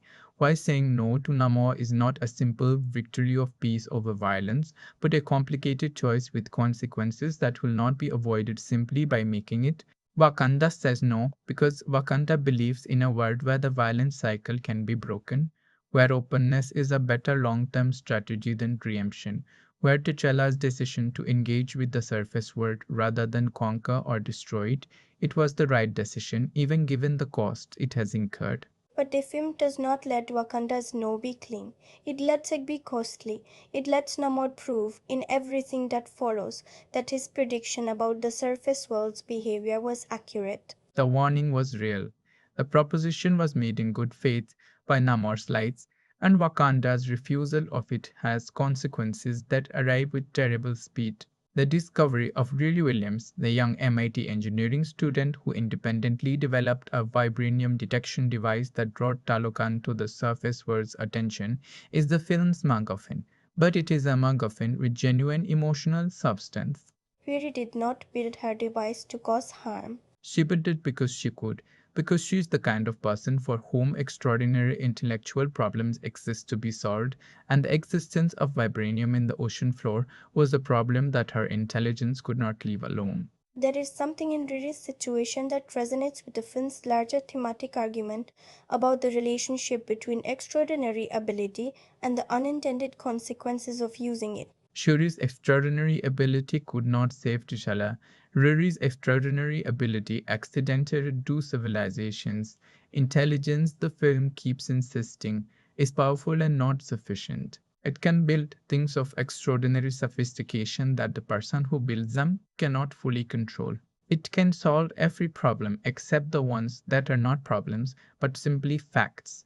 The fact of death, the fact of other people's fear, the fact that a world shaped by centuries of violence will not be reshaped by a single act of genius, however brilliant. The chase sequence through MIT's campus. Talokan warriors pursuing Riri through the ordinary civilian world of a university campus is constructed with a specific kind of dread that the film handles very well. The contrast between the otherworldly, extraordinary threat and the mundane normalcy of the setting creates a genuine visceral sense of violation of the protected space of civilian life being entered by forces it has no framework for. And the entry of Okoye and the Dora Milaje into the situation, the arrival of Wakandan protection in the same civilian space, is not reassuring in the way that superhero cavalry usually is. Because here, the cavalry arriving means that Wakanda is exposed, that Wakanda is present in a place it probably should not be, that the political consequences of this intervention are already beginning to compound. Every rescue in Wakanda Forever has a political cost. Every act of protection creates a new vulnerability. The film understands that power does not solve problems, it simply moves them. The underwater sequence in which Shuri and Okoye are taken to Talokan is the film's great visual and emotional centerpiece, and it earns that position completely. The entry into Talokan, the passage from the surface world down through the water into this extraordinary luminescent ancient civilization, is shot with a beauty that feels genuinely earned, genuinely specific, genuinely unlike anything else in franchise cinema. Hannah Beachler's production design reaches its absolute peak in these sequences, and Autumn Durrard Arkapao's cinematography transforms the underwater world into something that is simultaneously alien and profoundly human. A place that has been lived in, loved in, built over centuries by people who chose it because it was the only choice available to them, and then discovered, as generations passed, that they had made something extraordinary out of necessity. And then there is Namor's origin, the monologue, the story he tells Shuri about who he is and where he comes from and why the world is the way it is.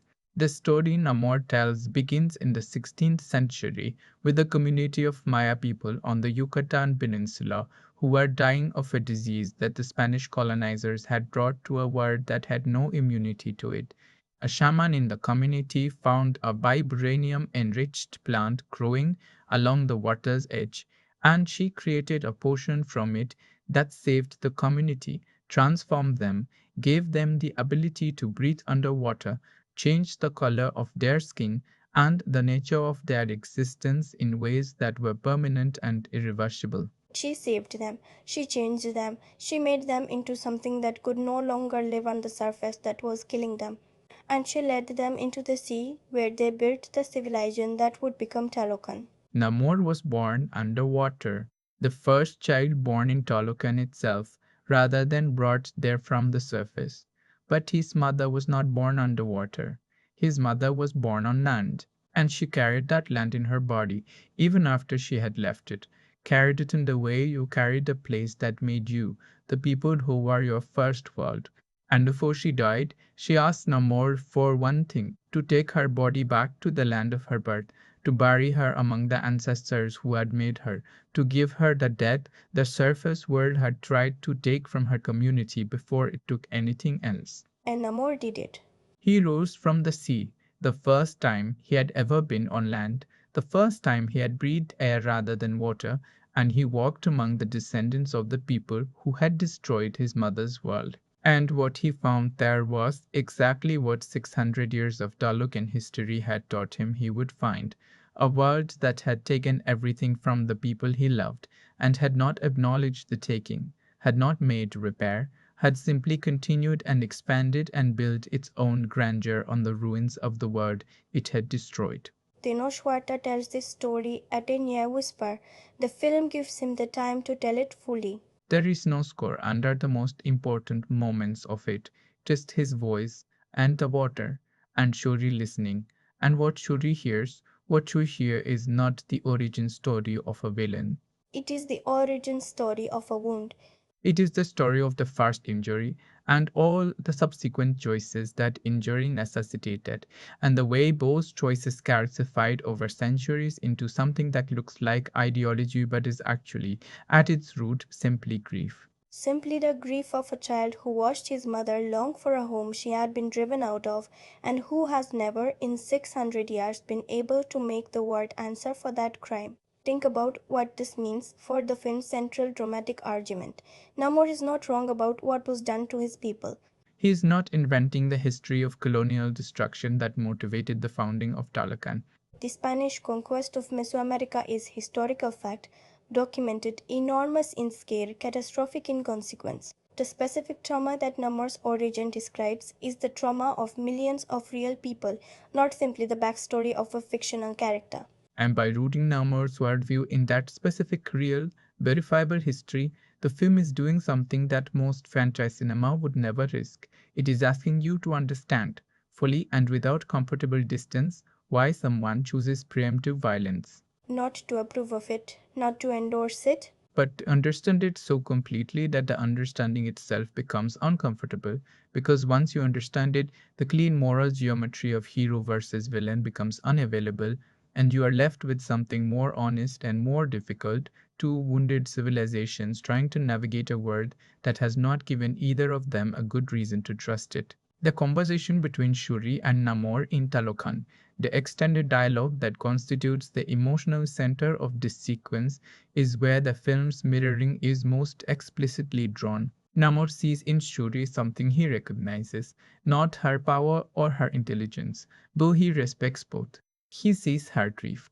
He sees someone who is standing inside a loss so large that it has reorganized everything around it, and who has responded to that reorganization with the same bristling, barely contained, furious intelligence that he has spent 6 centuries deploying as a survival mechanism. He sees himself, and he offers her in his way, obliquely, through the language of alliance and politics rather than the language of emotion, something that could be understood as kinship, an acknowledgement between two people who have recognized each other across the distance of their very different losses.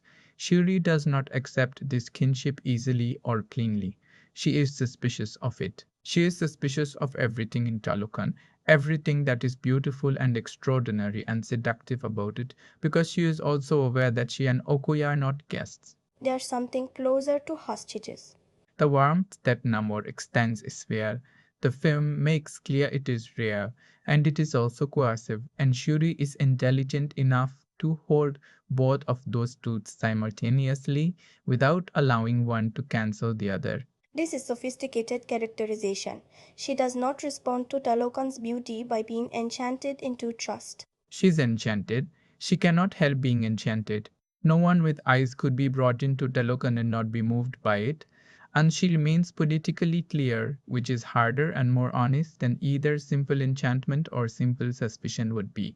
The moment that changes everything, the moment around which the entire middle section of the film turns, the moment from which the story cannot retreat, is one that I still find myself fitting with long after the film has ended. Queen Ramonda dies. I want to say that again, plainly and without qualification, because the film earns the plainness of it. Queen Ramonda dies. Angela Bassett's Queen Ramonda, the most formidably present character in the film, the moral and emotional cornerstone of everything we have been building, the queen who stood at the United Nations and commanded the world's attention with the force of her grief and her sovereignty, dies. She drowns. She dies in an act of sacrifice, sacrificing herself to save Riri Williams from the flooding that Atuma causes during the attack on Wakanda's borders. And she dies in Shuri's arm, underwater, looking at her daughter with an expression of absolute love and absolute peace, and then she is gone. What Ryan Coogler does with his death, the specific cinematic choices he makes around the most narratively significant moment in the entire film, deserves very careful attention, because he does something unexpected and something brave. He does not make Ramonda's death spectacular. He does not score it with the full force of Ludwig Göransson's orchestration.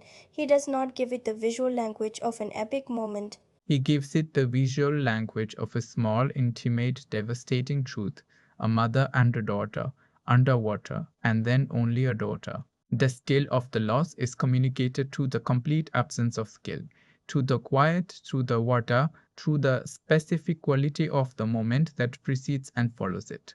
This is Kogla at his most controlled and most courageous as a director, understanding that the worst moments in human experience do not come with appropriate cinematic announcement, that the worst things simply happen inside ordinary time, inside the ongoing flow of a scene, and then the scene continues and everything is different. The effect on Shuri is what the film has been bending to since its first frame. Because here is what Ramonda's death does to Shuri. It completes the isolation. Chala was the person who believed in her. Ramonda was the person who held her accountable to her own better nature, the person who told her she was not alone, who pressed through the walls, who refused to let Shuri's grief become a complete withdrawal from human connection. With Ramonda gone, Shuri has lost the last external tether to the part of herself that was trying to choose something other than rage. And what floods in to fill the space that Ramonda occupied, the space that was loving, that was present, that was demanding of Shuri's best self, is the very thing Ramunda had been gently, persistently working against. It is rage, it is the specific, focused, absolutely comprehensible rage of someone who has lost everything that was most important to them and who has found a person to blame for it. The person Shuri blames is Namor. This is not entirely unjust. Namor authorized the attack on Wakanda. The flooding that killed Ramonda happened because of a decision he made. The chain of causation runs through him, even if the specific moment was Atuma's action rather than his own hands.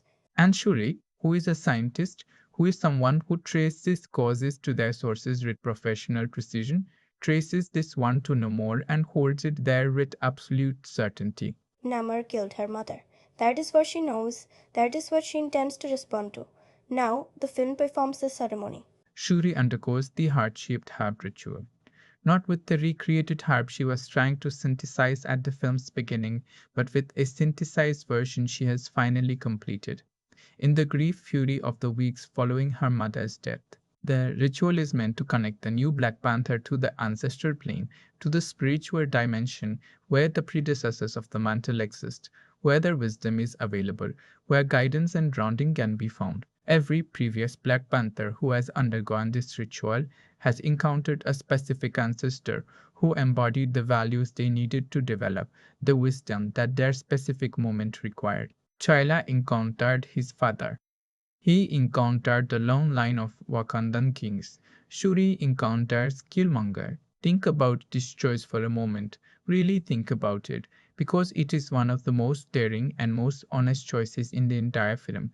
Not T'Challa, not her father, not Ramonda, not one of the great queens of Wakanda's history, not a figure of wisdom or continuity or hope. Killmonger, the man who was T'Challa's greatest antagonist, who very nearly destroyed everything T'Challa had built, whose ideology of retributive violence and preemptive war represented the version of Wakanda that T'Challa refused to become. The ancestral plane is not sending Shuri comfort, it is sending her a mirror. It is telling her something she does not want to hear, which is that the specific quality of the rage she is carrying, the absolute righteous, historically grounded, personally devastating rage, is the same quality of rage that made Killmonger dangerous. That the path she is on does not lead to justice, it leads to him, Michael B. Jordan's appearance in this sequence is a genuine shock.